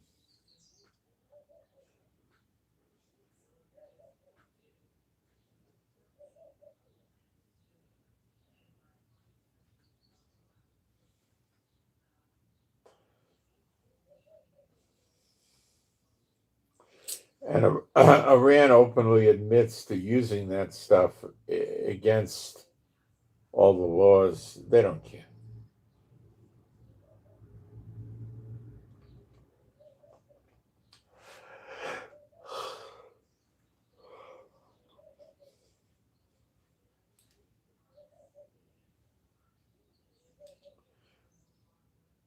Let me tell you some of the things Hitler did early on in the war, okay? He had a deal with Russia. Yeah, Adolf and Stalin, they had a deal, okay?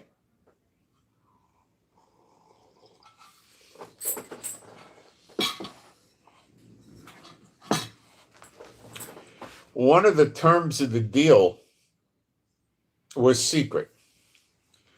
So when Hitler hit Poland, Russia stormed in because Hitler made a deal with Russia. You'll have half of Poland, and and Germany will have half of Poland, and that'll be it. And then Hitler was saying, "We won't have a war; it'll be over with. We'll quit." And Stalin did it with him. Stalin was quite a piece of work himself. He killed a lot more people than Hitler ever killed, So that's the way they did things. The general Patton, when the war was over, he was smart. He said to, I think it was Roosevelt or whoever was president at the end of the war, maybe it was not Roosevelt, the next one, I don't know. He said, "Let me go get Russia." He knew they didn't want it. They were finished with war, and Russia was their ally. They couldn't really see it, so they just let it alone. And boy, did that turn into a mistake. Uh,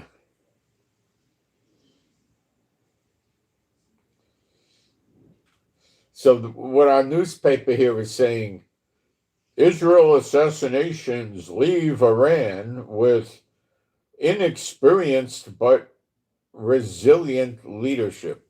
Correct, very accurate statement. And the more levels you work down, the further away from being anything resembling an experienced leader pops up. It's one thing to follow orders and sit there and they're wrong, but I got to do it. It's another thing to sit there all by yourself and make the decisions without experience.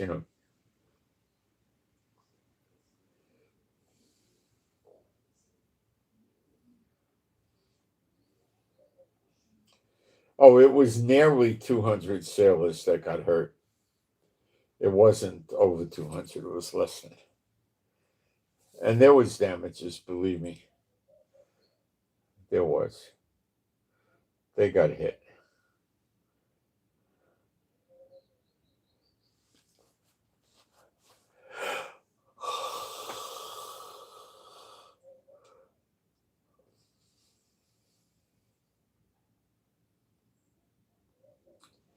So there's not a lot of troops coming into Europe on their way to the Middle East. That's how they do it often. It's a lot of it is I would assume equipment. I don't know what it's for, but it's a massive buildup again. The snare. He's moving his assets away from America.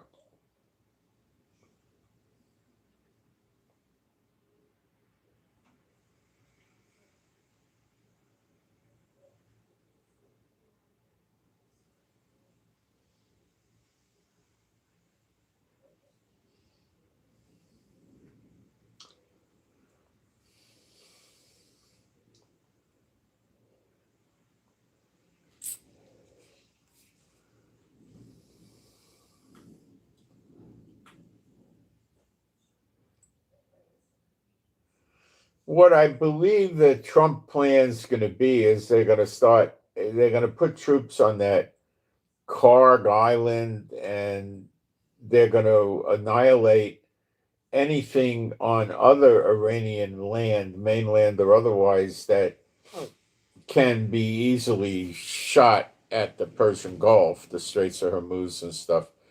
And then they're going to escort vessels with military vessels. That's all they can do. So the military vessel can do takedowns. Do you think there's an insurance company in the world that's going to insure a ship carrying?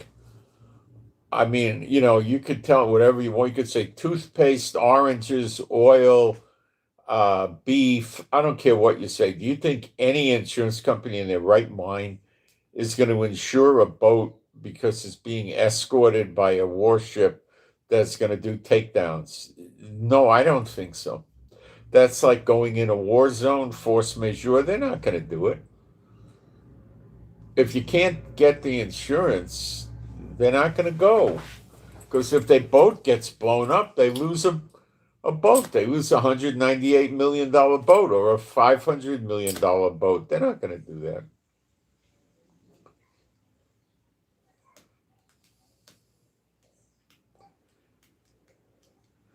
So the Iranian army leader, I'd like to know who he is. We don't know who the leader is. The last one just got killed. Please tell us. I'm not kidding. We don't know who's leading the army. We don't know who's running the country. We don't know. I haven't seen or heard of the parliament have any meetings in Iran since the war started, 2.5 weeks or something. They haven't had any. They're not running the country. The military's not going to put up with that.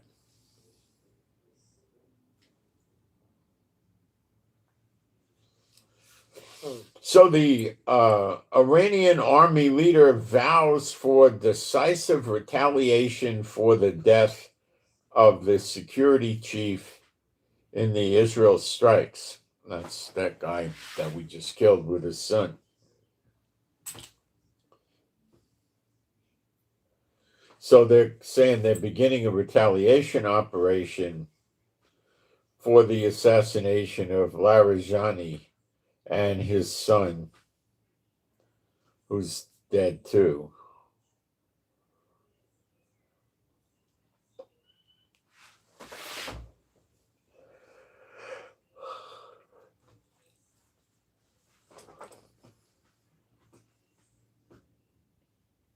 We also killed, they got this thing in there called the Ba'ij or Baji.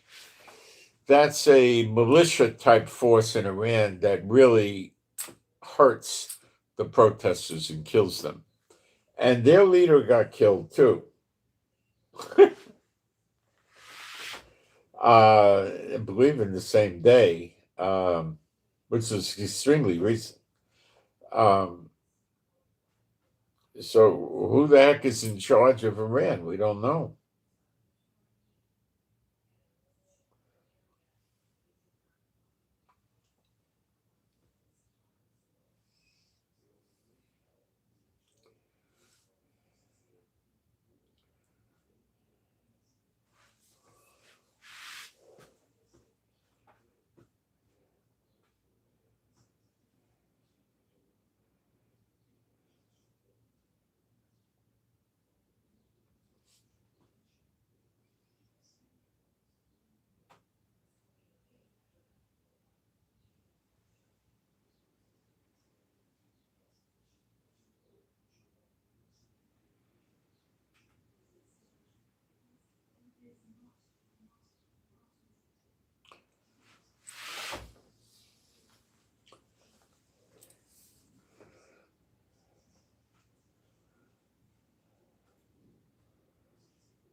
You got to listen to this. This is stranger than fiction, but it's real. It's really happening.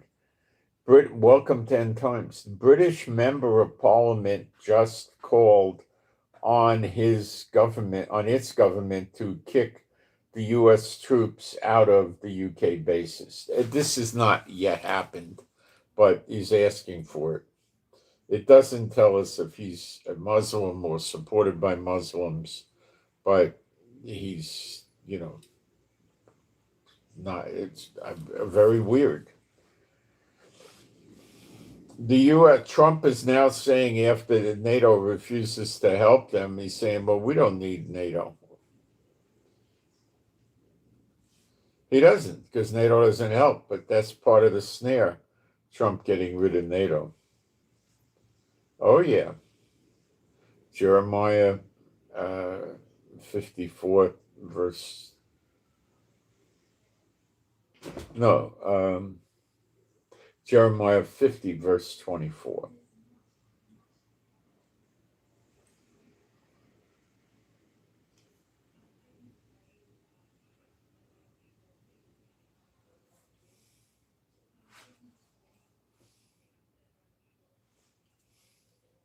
Let me look at the live stream chat, see what's going on over there.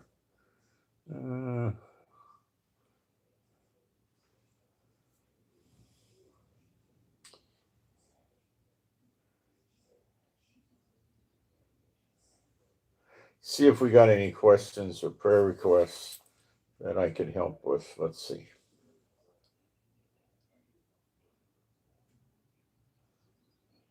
What about the Bush man? He would hide behind what looked like a bush along the sidewalk and jump out when people walk by, people would shriek.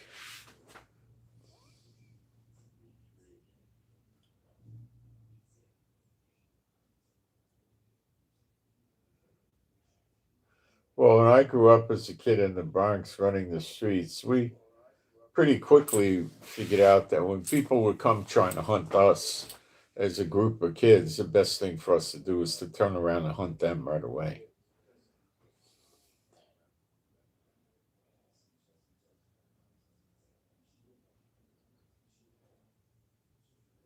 The draft will be back. You're right if there was enough time, but I don't think there will be. But you're right. If there's enough time, they will put a draft back, but I don't think there will be. The other problem with putting a draft in is it's going to rip the country up. See, let me explain to you the real problem with a draft. And it has a real major problem with it. And that is they eliminated the draft, what, in 75, I think, something like that. And then by 77, 76, 77, Gloria Steinem and others were full blown women's rights, equal rights for women, right? Okay. And that kept going into the 80s and 90s, and then it kind of petered out, you know. So women got equal rights, right? Women become firemen, they become police and stuff like that. Okay, pilots or whatever. That never used to be, but it is. Okay, so now comes the draft. So if they don't draft the women, how can the men lose in the Supreme Court when they say it's not fair for us to go in? We object, draft the women too. There's no way if the Supreme Court tries to go against that, the people will laugh at the government and they'll all stop going in the military.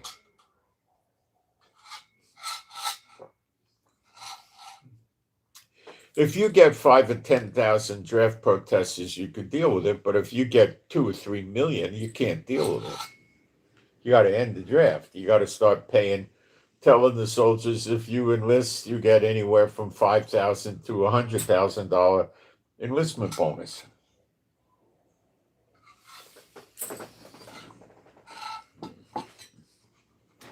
To get 100,000, you're probably going to have to be something special. But you know, to get 20 or 30,000 probably wouldn't take much. So they got to draft the women, guys. The law won't allow it to not happen. That's how they do it in Israel. I think it's wrong and it's against the Bible, and I wouldn't go for it at all. But I'm not them. They go for it. So if you're going to try drafting the women in the United States, you're going to rip the country apart. Now, that might be a form of ruler against ruler, where that does rip the country apart. And it could be, but I doubt it. I think they're afraid of a draft, and they've learned that when you have a lousy economy in the government, all you got to do is make the wages good for the military and give them enlistment bonuses and reenlistment bonuses, and you get them that way.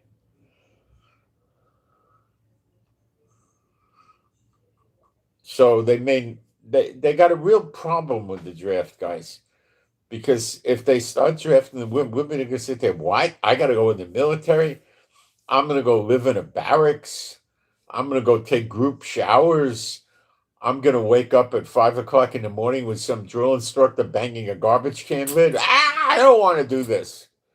You know, they won't do it. They won't do it. The military is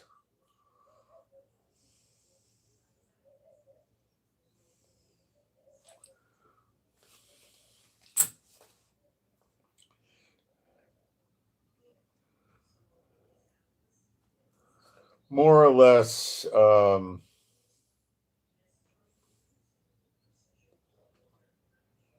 obnoxious to a lot of people. They don't want it. I don't think they got a good chance of pulling that off. I don't think they need it. I think they could accomplish it with money.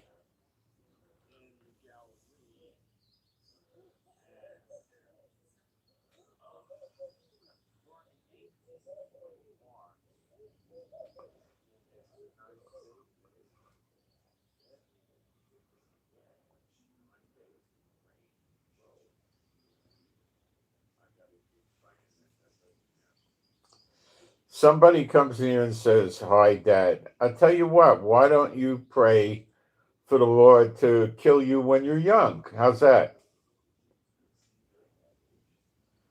Why don't you do that?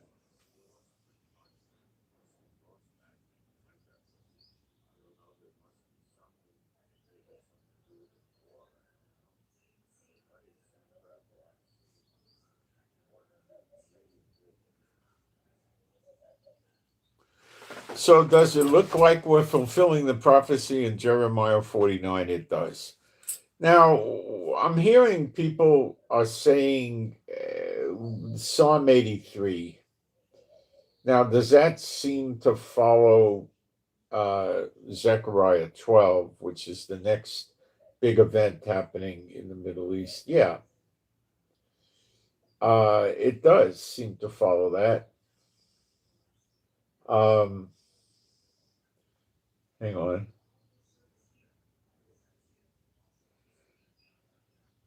Psalm 83. But, it has problems with this, and the church people aren't dealing with it correctly. But it's not a perfect match, but it looks good. Let's go through it.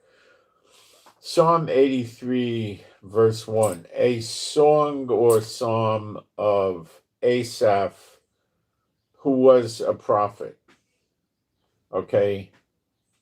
And this is what it says: Keep not thou silence, O God, hold not thy peace, and be not still, O God. This isn't it was a prophecy. It would say, God says, I'm not going to hold my peace. I'm not going to be still. Okay. He's like praying. It's a prayer. You understand? For lo, for lo, thine enemies make a tumult, and they that hate thee have lifted up the head. That's what's going on now. So maybe because he was a prophet, he was doing an inspired prayer. I don't know that. I don't know one way or the other. They have taken crafty, that's witchcrafty, crafty counsel against thy people, against Israel, and consulted against thy hidden ones. Those would be the lost tribes, I assume. I'm guessing on that one, but I think so. Verse 4, they have said, come and let us cut them off from being a nation, that the name of Israel may be no more in remembrance. Well, that's right now. That's what's going on. Iran said, we're not going to stop unless this thing called Israel is gone and American bases go out of the area.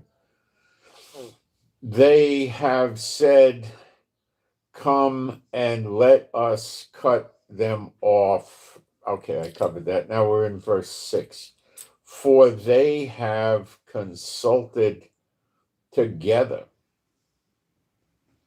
with one consent. They are confederate against thee. Well, the ones that are confederate against us right now that are acting out are basically Hezbollah, the Houthis, Hamas, who's doing nothing, parts of Iraq and Iran. the tabernacles of Edom, that's Yemen, and the Ishmaelites of Moab, that's Jordan, and Hagarenes, Gabal and Ammon's Upper Jordan, and Amalek, the Philistines, that's Gaza, with the inhabitants of Tyre, that's Lebanon. Asher also joined with them, that's the tribe of Israel, but that I don't quite understand how that fits today. They have, unless they're there and they don't know that who they are, and that could be the case. So it does have an explanation. Lost tribes don't know who they are. They have holpen the children of Lot, Salah. Do unto them as unto the Midianites, as to Sisera,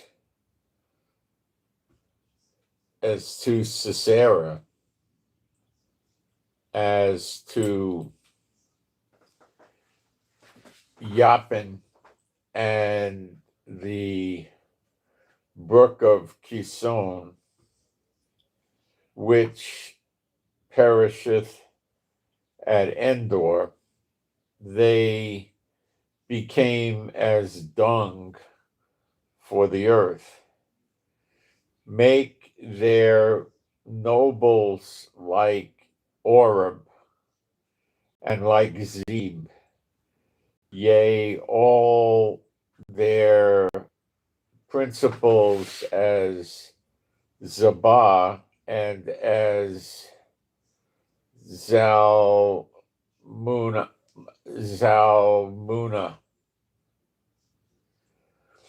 Who said, let us take to ourselves the house of God in possession? Well, there's no house of God right now, is there? That's one fallacy. It's coming, but not here yet, right? There's no house of God to take.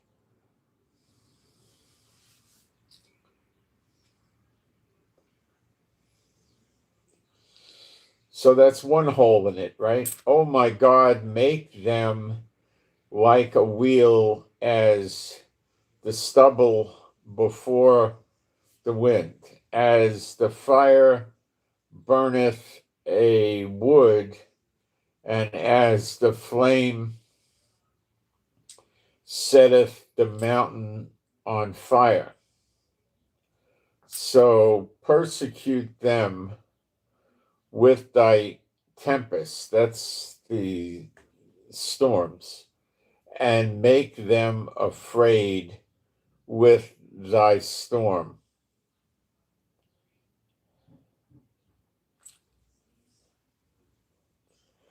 Fill their faces with shame, that they may seek thy name, O Lord.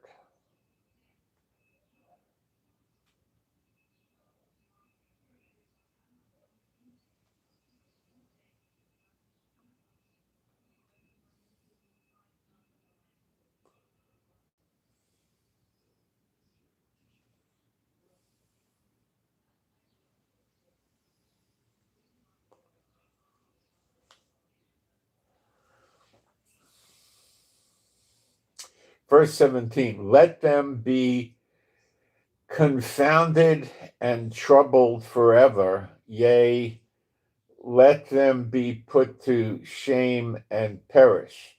See, the Arab states squatting on our land are all being attacked, but not by us. But they're still being attacked. Does that not lend itself to the period of recompenses that we're in now? Yeah, it does. Verse 18. that men may know that thou, whose name alone is Jehovah, art the most high over all the earth. So yeah, I mean it does have a lot of ties to Zechariah 12, and it might be related, you know.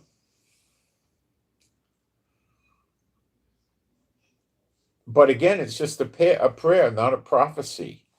See what I'm saying?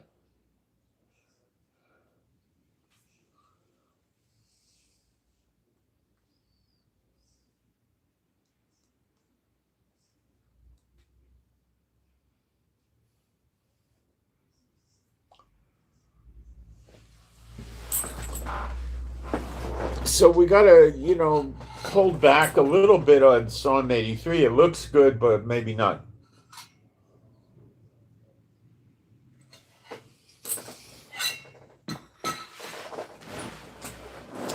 I'll be right back.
What it looks like to me, I've gone through a lot of wars here, is that we're running a ground op in Lebanon.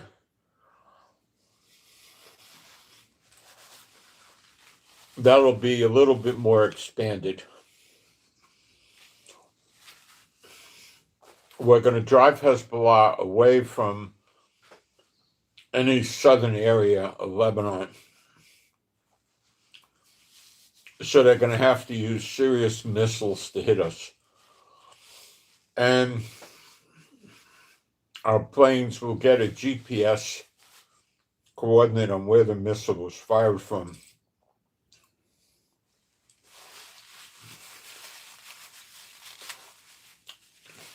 They'll be in the air. Lebanon has no air defenses. They'll be in the air. They'll put the afterburners on if they have to, and they'll fly over there at great speed and blow it up.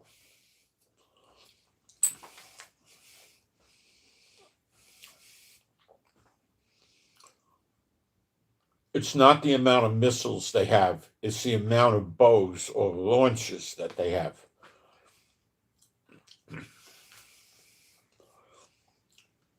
Missiles like bullets. If you have bullets and you don't have a working gun, what good do the bullets do you? Not very good.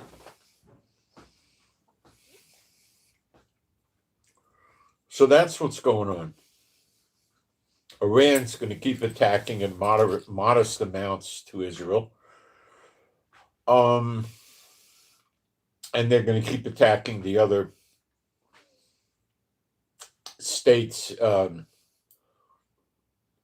Who are they particularly attacking? Their energy seems to be on Qatar, UAE, and Saudi Arabia.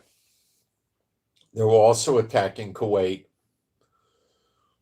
with pretty good vigor. Oman, not such good vigor, but attacking. And Saudi Arabia. And Jordan, not that much. Why?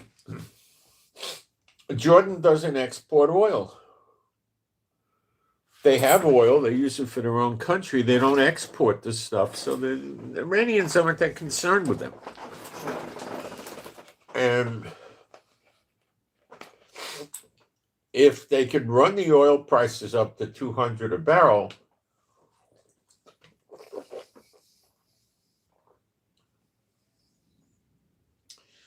they believe they can bring the war to stop in a way where there's no more sanctions on them.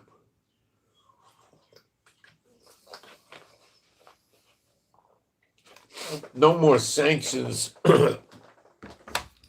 on Iran means they'll get rich and they'll rebuild missile factories, and they'll try this time to build up a bigger navy, real airplanes, and more and better missiles and more and better drones. And it'll take them, they figure, a few years, but 3-4 years, and they could come back and kill everybody again.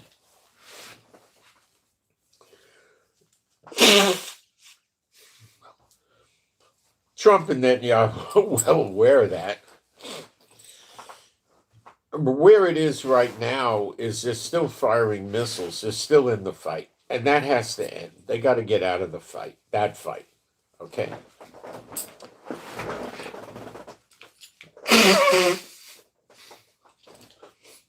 And that means constant bombing of their missile launch sites, constantly taking their mobile launchers out, and just keep whittling them down. And they're not revealing their launchers very openly in large amounts because they're afraid of that. They don't want to get run out of having launchers. So they're trying to hang on to them and, use them sparingly, just enough to keep the attacks ongoing and keep everybody at edge, but they're not interested in, shooting a large amount of inventory and being crippled after that. So they made preparation for their country to be destroyed, but they would keep shooting.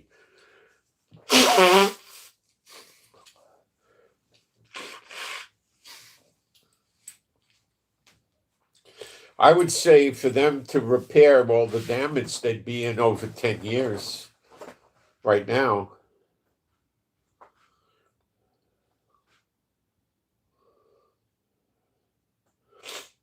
Boots on the ground could change all of that, because if you could walk up to get within 200-300 meters of an underground missile launch facility, you can fire your own ordnance at it right there, shoulder fired, hit the openings. Or what you could also do, since they have no air defenses, is paint the facility with a laser and let the planes come in and, pinpoint accuracy, blow it up. The the gate, what they would blow up are the openings, the things that open up to let the missiles fly out.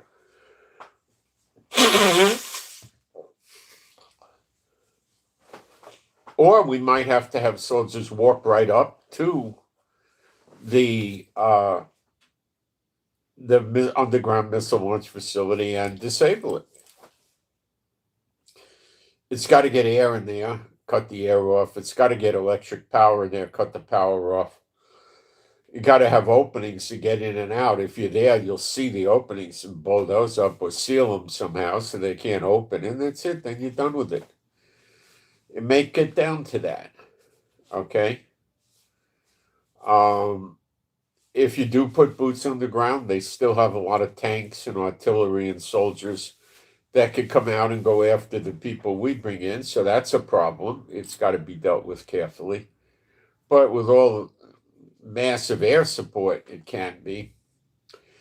Trump has probably got cold feet because that aircraft carrier got wounded, injured. 200 sailors, trying to put the fire out that got hurt. How do we know that the 200 soldiers, maybe 100 of those or 150 were hurt from the blast of whatever hit the ship? You don't know that. That ship got hit.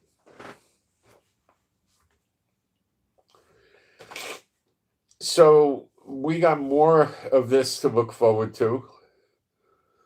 Now, does that mean that it's going to run that long? No. God may shut it down with Elijah and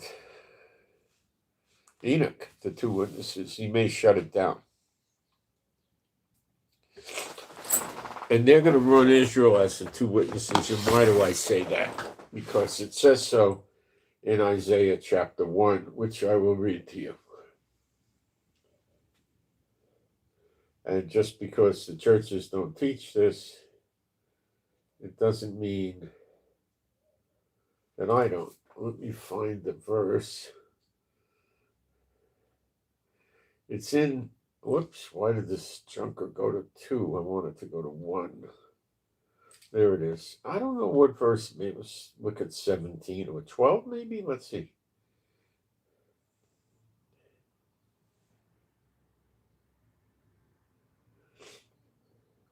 Nope, let's try 17. It's down towards well into the chapter.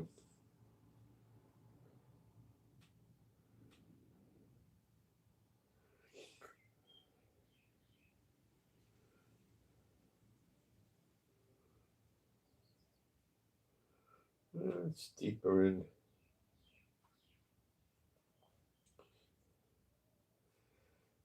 This is a really good scripture right here, verse 19. If you be willing and obedient, you shall eat the good of the land. But if you refuse and rebel, you shall be devoured, burned up with this. Well, devoured to be, anyway, devoured with the sword. For the mountain of the Lord, the mouth of the Lord hath spoken.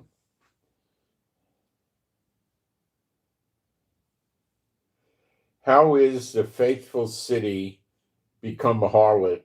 It was full of judgment, righteousness lodged in it, but now murderers. Well, that's not for today because it wasn't righteous since 1948, so.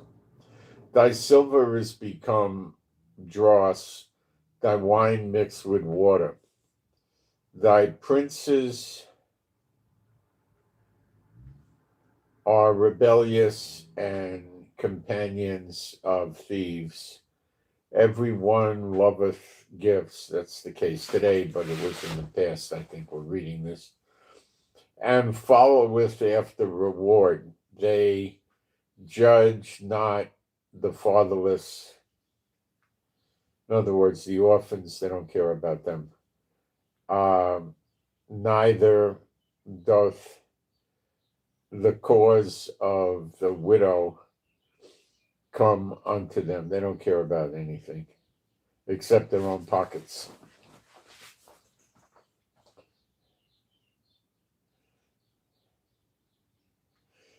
Therefore saith Adonai Jehovah of armies, the mighty one of Israel, the mighty one of Israel. How about that? Not the mighty one of the churches, huh? Now, if you're a true believer and you have no Israelite lineage you're aware of at all, you're still in Israel. All the true believers are in Israel, and all Israel shall be saved. I will ease me of my adversaries and avenge me of my enemies. My heavenly Father Jehovah, I pray now for you to avenge you of all your enemies and get rid of all your adversaries and avenge you on your enemies as soon as you possibly can. I ask this of you, my heavenly Father, B'Shem Yeshua HaMashiach, and you can agree with this if you're a believer. And I will turn my hand upon thee. That's a good thing. It's a biblical term. It means good. It's good when he turns his hand. It's not boom, and purely purge away thy dross and take away all thy tin. Okay, now we read that in Malachi 3 when Elijah comes, training the Levites and purifying them and getting the dross out of them. It's right in there in Malachi 3 with Elijah. And I will restore thy judges as at the first. Now, who were the judges at the first? Well, Moses and Aaron, Moses and Aaron. Moshe is Moses' name in Hebrew, and Aaron is Aaron. They were the judges, right? Okay, were they also prophets? Yes. So are the two witnesses prophets? Yes. Are they going to be the judges? Yes. As at the first. And thy counselors as at the beginning. What counselors? The 70. Elijah and Enoch are going to have the 70 also. Yeshua had the 70, he sent them out. But they didn't perform the same functions at that time, as far as I know. The 70 with Yeshua, but he did have a 70. Just read Luke 10. Thou shalt be called the city of righteousness, the faithful city. Amen. Sion, or Zion in English, shall be redeemed. Now that takes you right to the year of redemption, doesn't it? Of course. With judgment. Well, the bad ones are going to get judged. 2/3 get cut off. The ones surrounding Israel in the siege are burned up. And her converts with righteousness. The converts are the non-native born. It's people that believe in Yeshua HaMashiach that are not of Israel bloodline. That's your converts. And they're going to be fine, with righteousness, okay?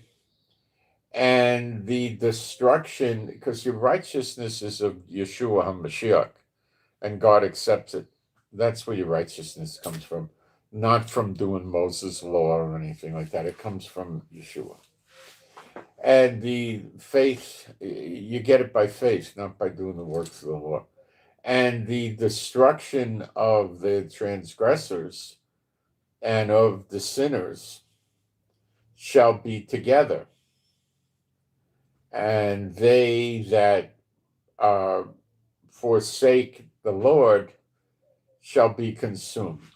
So I believe the 2/3 get burned up at the same time the enemies surrounding us get burned up, which is probably, when I say the same time, I expect it to be on the day of vengeance.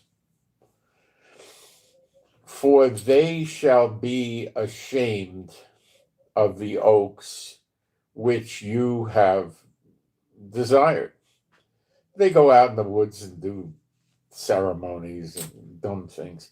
And you shall be confounded for the gardens that you have chosen. For you shall be as an oak whose leaf fadeth, and as a garden that hath no water. You dry up and die. And the strong shall be as tow, and the maker of it as a spark, and they shall both burn together, and none shall quench them. And, this is really very Zechariah 12, verse 6, with the siege. And in that day, that would be the day of vengeance, will I make the governors, the judges of Judah, like an earth of fire among the wood, and like a torch of fire in a sheath. And they shall burn up or devour all the people round about on the right hand and on the left, and Jerusalem shall remain still in her own place. Okay, so the translation at the end is confusing. They're making you think it's a Schofield thing, and it says, and Jerusalem shall be inhabited again in her own place. And, they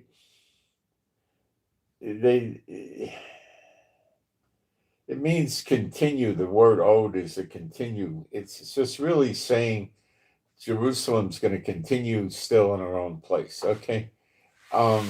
So what you see here is, who do you know has fire come out of the mouth? The two witnesses, which are also prophets, so stated in Revelation 11, are burning up the enemies surrounding Jerusalem. And then you read of the bad ones getting burned up in Malachi 4. I'll read.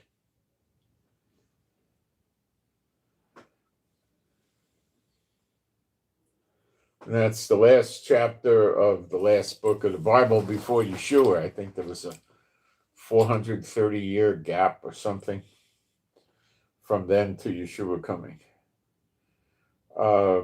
So verse 1, Malachi 4, verse 1. For behold, the day cometh, that's the day, probably the day of vengeance. The day of vengeance comes between the period of recompenses and the period of redemption. That's the day of vengeance, and it's the separator between recompenses and redemption. That's how I see it. Behold, the day cometh that shall burn as an oven, and all the proud, that's your Satan bots, and all that do wicked, Satan bots, wickedly, shall be stubble. It's the word that uses in Zechariah 12, stubble, right? And Zechariah 12:6, and the day cometh shall burn them up, saith Jehovah of hosts, that it shall leave them neither root nor branch. They're not gonna, their memory's gonna be gone, no more. But unto you that fear my name shall the sun, S-U-N, Shemesh, the sun, like the sun, sunburn, the sun, right? The sun of righteousness arise with healing in his kanaf, in his extremities. That's where the tzitzit are, on the outer borders of the clothing they wore back then. The woman that grabbed his tzitzit, his tassels, and got healed from the issue of blood for 12 years. That was, a lot of that was done to make the people know that he was the same one in Malachi 4, verse 2. Back then, people read the Old Testament very much like the churches don't read the Old Testament much today. Or they read only very select little things and so forth. Okay, unto you that fear my name, shall the Son of Righteousness arise with healing in his extremities. Okay. And that's very much like Hosea 6, verse 1 and 2.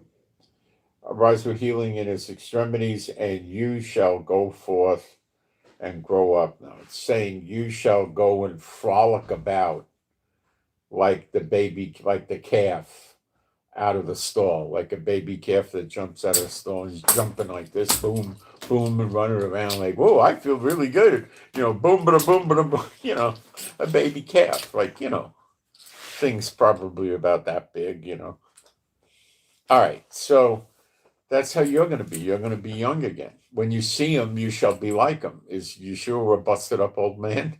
No. What else do you read about that? When you see him, you shall be like him. Well, you go to another scripture they never teach you, Isaiah 60, verse 1. Arise, shine, like Moses shined when he was on Mount Sinai with the glory of God of Israel. It wasn't Yeshua, it was the glory of God of Israel he was with. And he shined when he came down. They had to put a cloth over him. For thy light is come, and the glory of Jehovah is risen upon thee.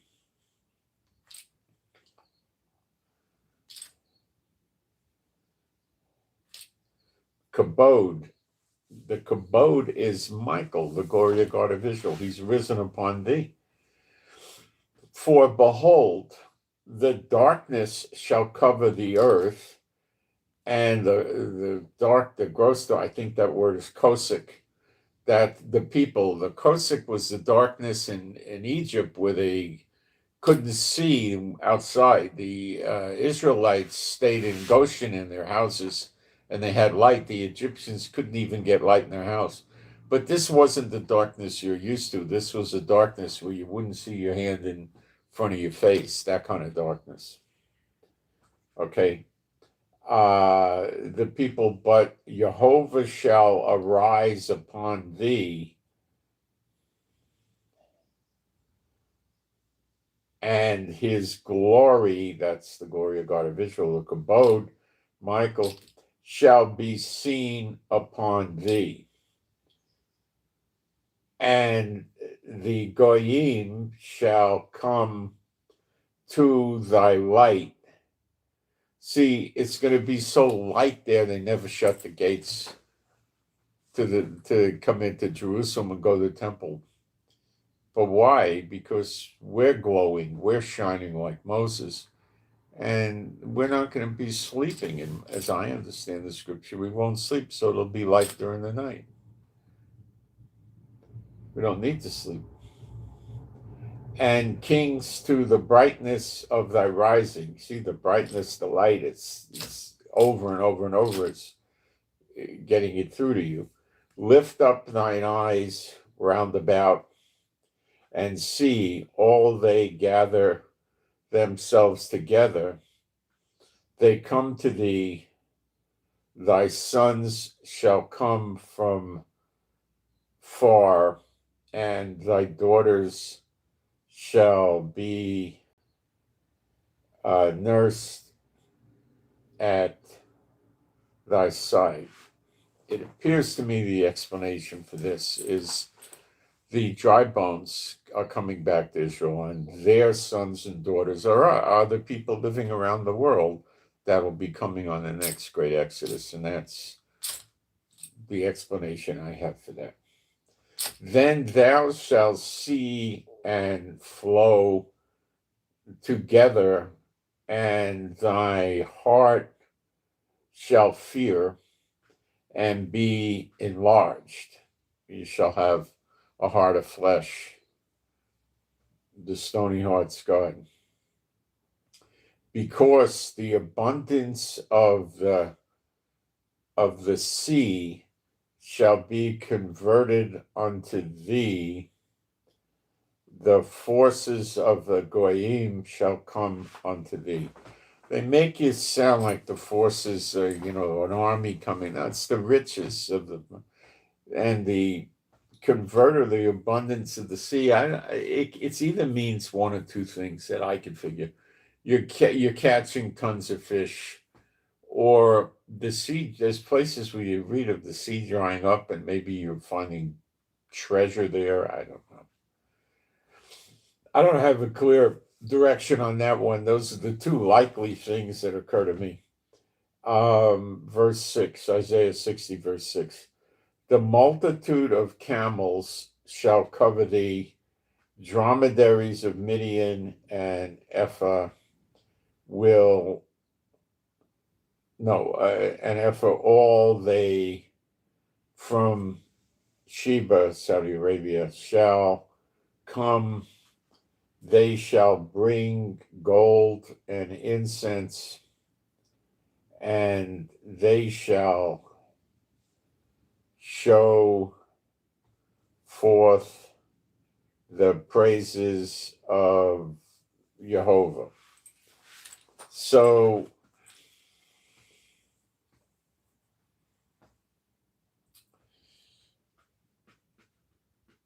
camels can be worth a lot of money. You got a double humper and a single humper. The double humper goes further and can last longer without water. The hump has like a porous tissue, as we call it, and it fills up with water. And they could tank up and last many, many days without water. And they could also eat a lot of food in one sitting and last many, many days without water across the desert. Now, camels are tough. They can grab a human and flip them like you would grab a teddy bear and throw it across the room. They don't have predators out in the desert. Their hoof is at least like this. And they give a kick to an animal bothering them, and that animal's going bye-bye, dead. I mean, they could lay a kick like, whoa, big kick. And they go up way high up. And if that's not enough, they could outrun a quarter horse. And they outdistance it. So they run camel races in these countries. And if you insult the guy or the gal and you get camel mad, what he's going to do is spit at you. Yeah, that's not fun. So what's the motto to that story? Build a good relationship with your camel and you'll have a real good critter. When I was a kid, my mom used to take me to the Bronx Zoo, and they used to load us. We'd walk up on a platform. They had a camel with a saddle, and they'd put 5 or 6 small kids, I'm talking 4 or 5 years old. They'd get us inside the seat, they'd buckle us in, and they took us on a long circular track on the camel. So I rode camels. Okay. All the flocks of Kedar shall be gathered together unto thee. The rams of Nebaioth shall minister unto thee. They shall come. What is minister? The animals are going to be ministering to us soon. So that's an interesting thing there. They shall come up with acceptance on my altar. And that's a very good thing when he says he'll accept it. And I will glorify the house of my glory. That's the next temple. Who are these that fly as a cloud and as the dove to their windows? Now, New Jerusalem is not here yet. Oh, I don't know who this is. Is it us? I don't know. Somebody will just say, oh, it's angels. Well, would angels be living here pre-New Jerusalem? I doubt it. So why would they have windows? See, a lot of stuff they'll never teach you. Surely, it's probably, I don't know what it is yet. I don't want to guess. Surely the isles shall wait for me. The isles, well, North America and South America and Central America and the Caribbean are isles. North, South, Central America doesn't attach to Europe and Asia and stuff. It's like an isle. That's how I see it.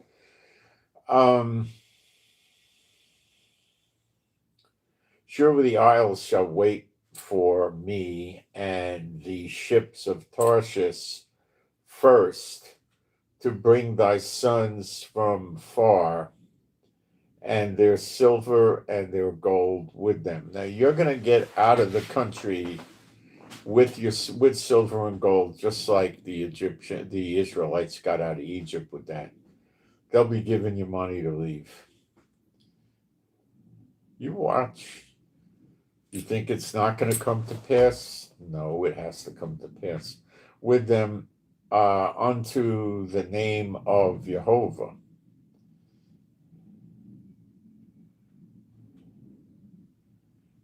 They're going to be given it as a gift to Jehovah, name of thy God, and to the Holy One of Israel, because he hath glorified thee. Arise, shine. You're going to emanate forth light. He glorified you.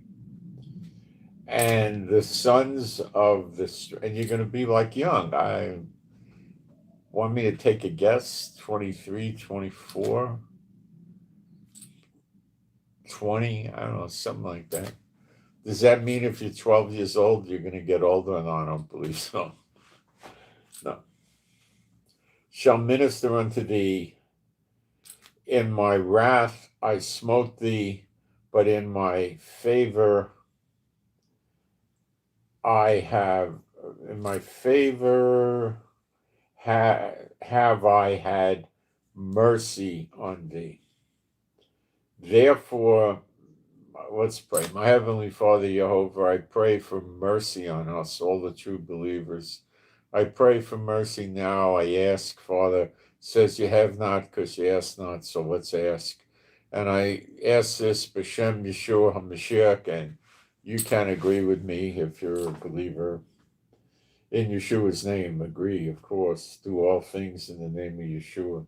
Therefore, thy gates shall be open continually. They shall not be shut day or night. You see? You're going to be up all the time because you no longer need to sleep. That's my understanding.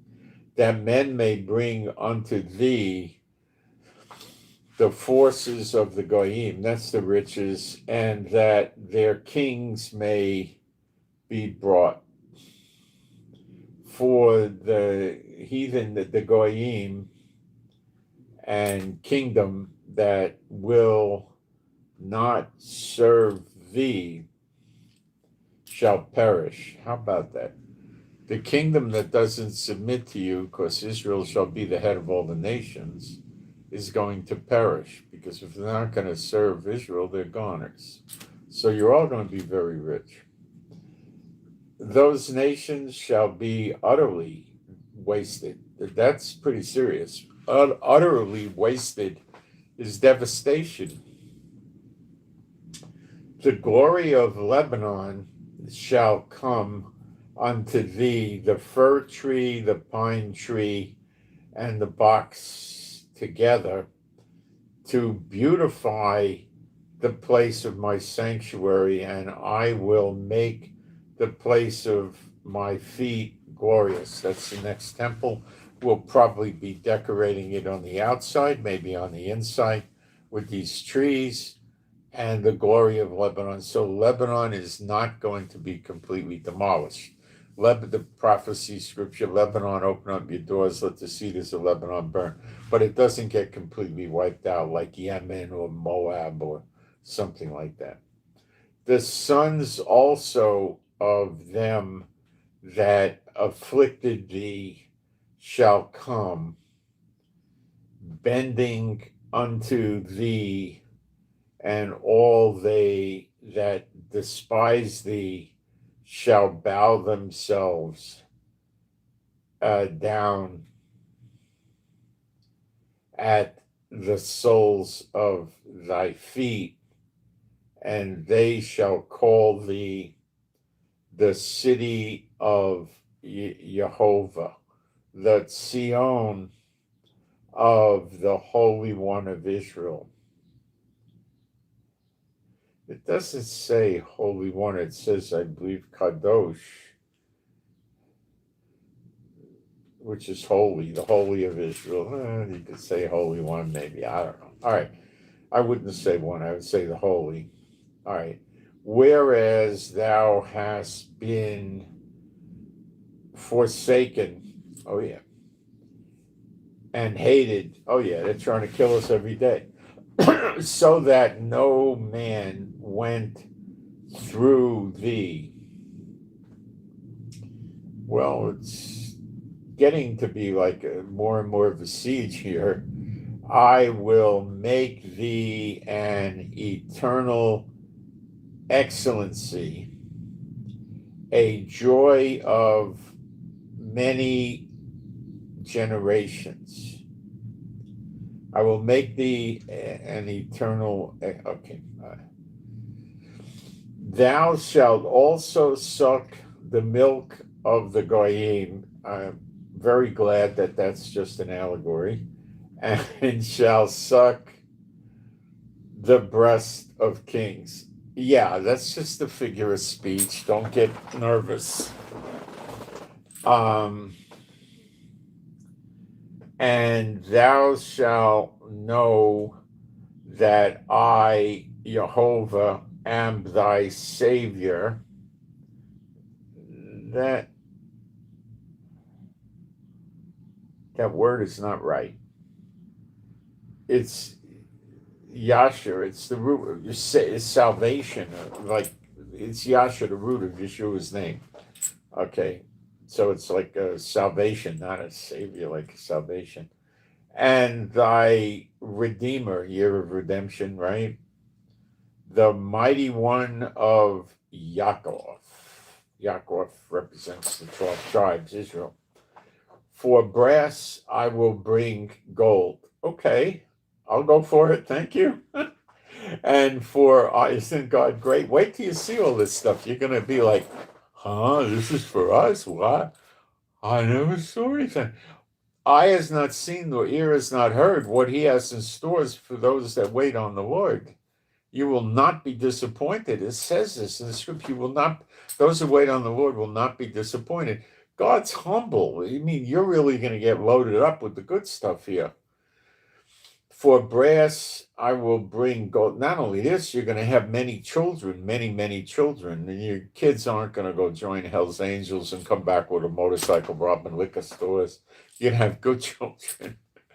Okay. For brass, I will bring gold, and for iron, I will bring silver, and for wood, brass, and for stones, iron.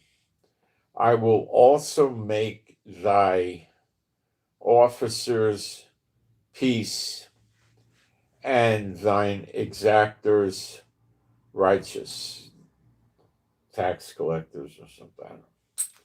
They might be a temple tax or something like that. I don't even read about it, but I doubt it. I don't think we'll need it. Violence shall no more be heard in thy land. Amen. Wasting nor destruction within thy borders. So obviously he's not talking about New Jerusalem.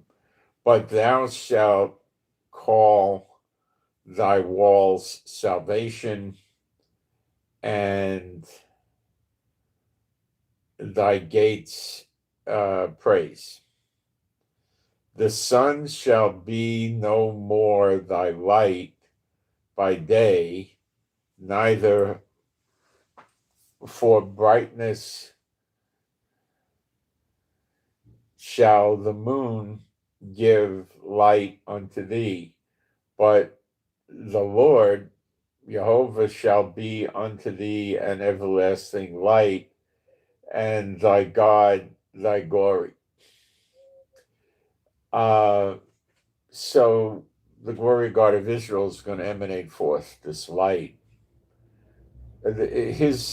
In Exodus, I think, 20 verse 23, or Exodus 23 verse 20, it says the Lord put his name Jehovah inside this angel Michael, so he can be used. He has the name of the Lord inside him. So you could refer to him as Jehovah too. They never bring that out in the churches. They just let the people stay confused. Thy sun shall no more go down, neither shall thy moon withdraw itself, for the Lord shall be thine everlasting light, and the days of thy mourning shall be ended. Now, the days of the mourning is Zechariah 12, starting around verse 10.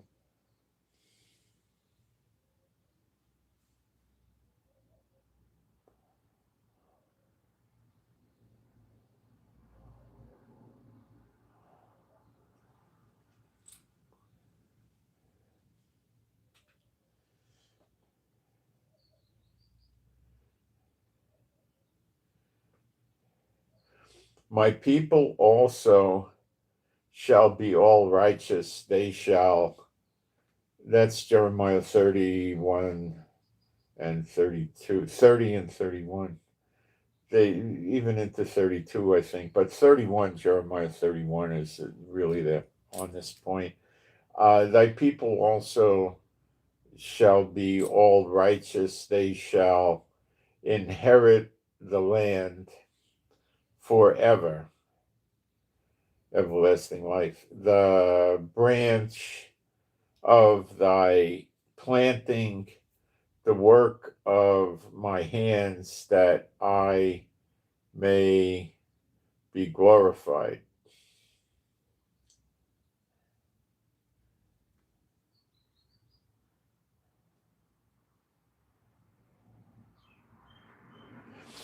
The last verse, 22, a little one shall become 1,000, and a smart one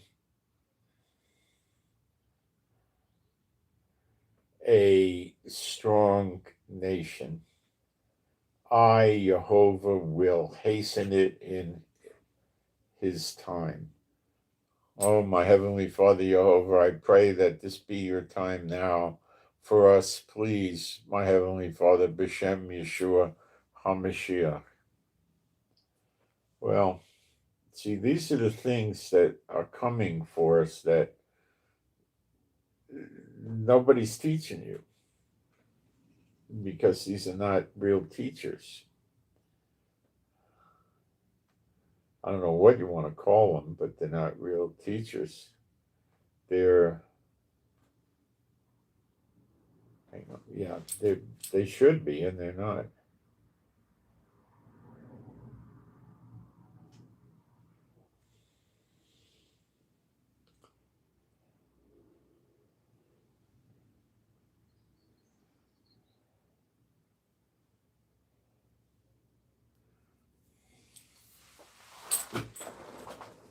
All right.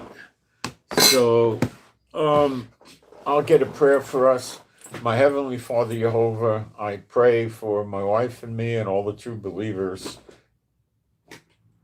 and their households. I pray that we would all have your strength, stamina, and endurance, and we would have your healing and recuperative power flow through us, that we wouldn't be sick, ill, or hurt, and your healing power would be flowing through us, healing anything and everything that needs to be healed. And I pray for us and our animals and pets, that we be safe and secure and happy, healthy, and whole. And I pray we understand the scriptures better. And I pray for the peace of Jerusalem. And I pray that we would all have adequate funds and then some. And if we need to find work, we would find work. If we need to get welfare and government support because we have an honest need, that we find it. If we need to need more clients or customers for our business, they come to us.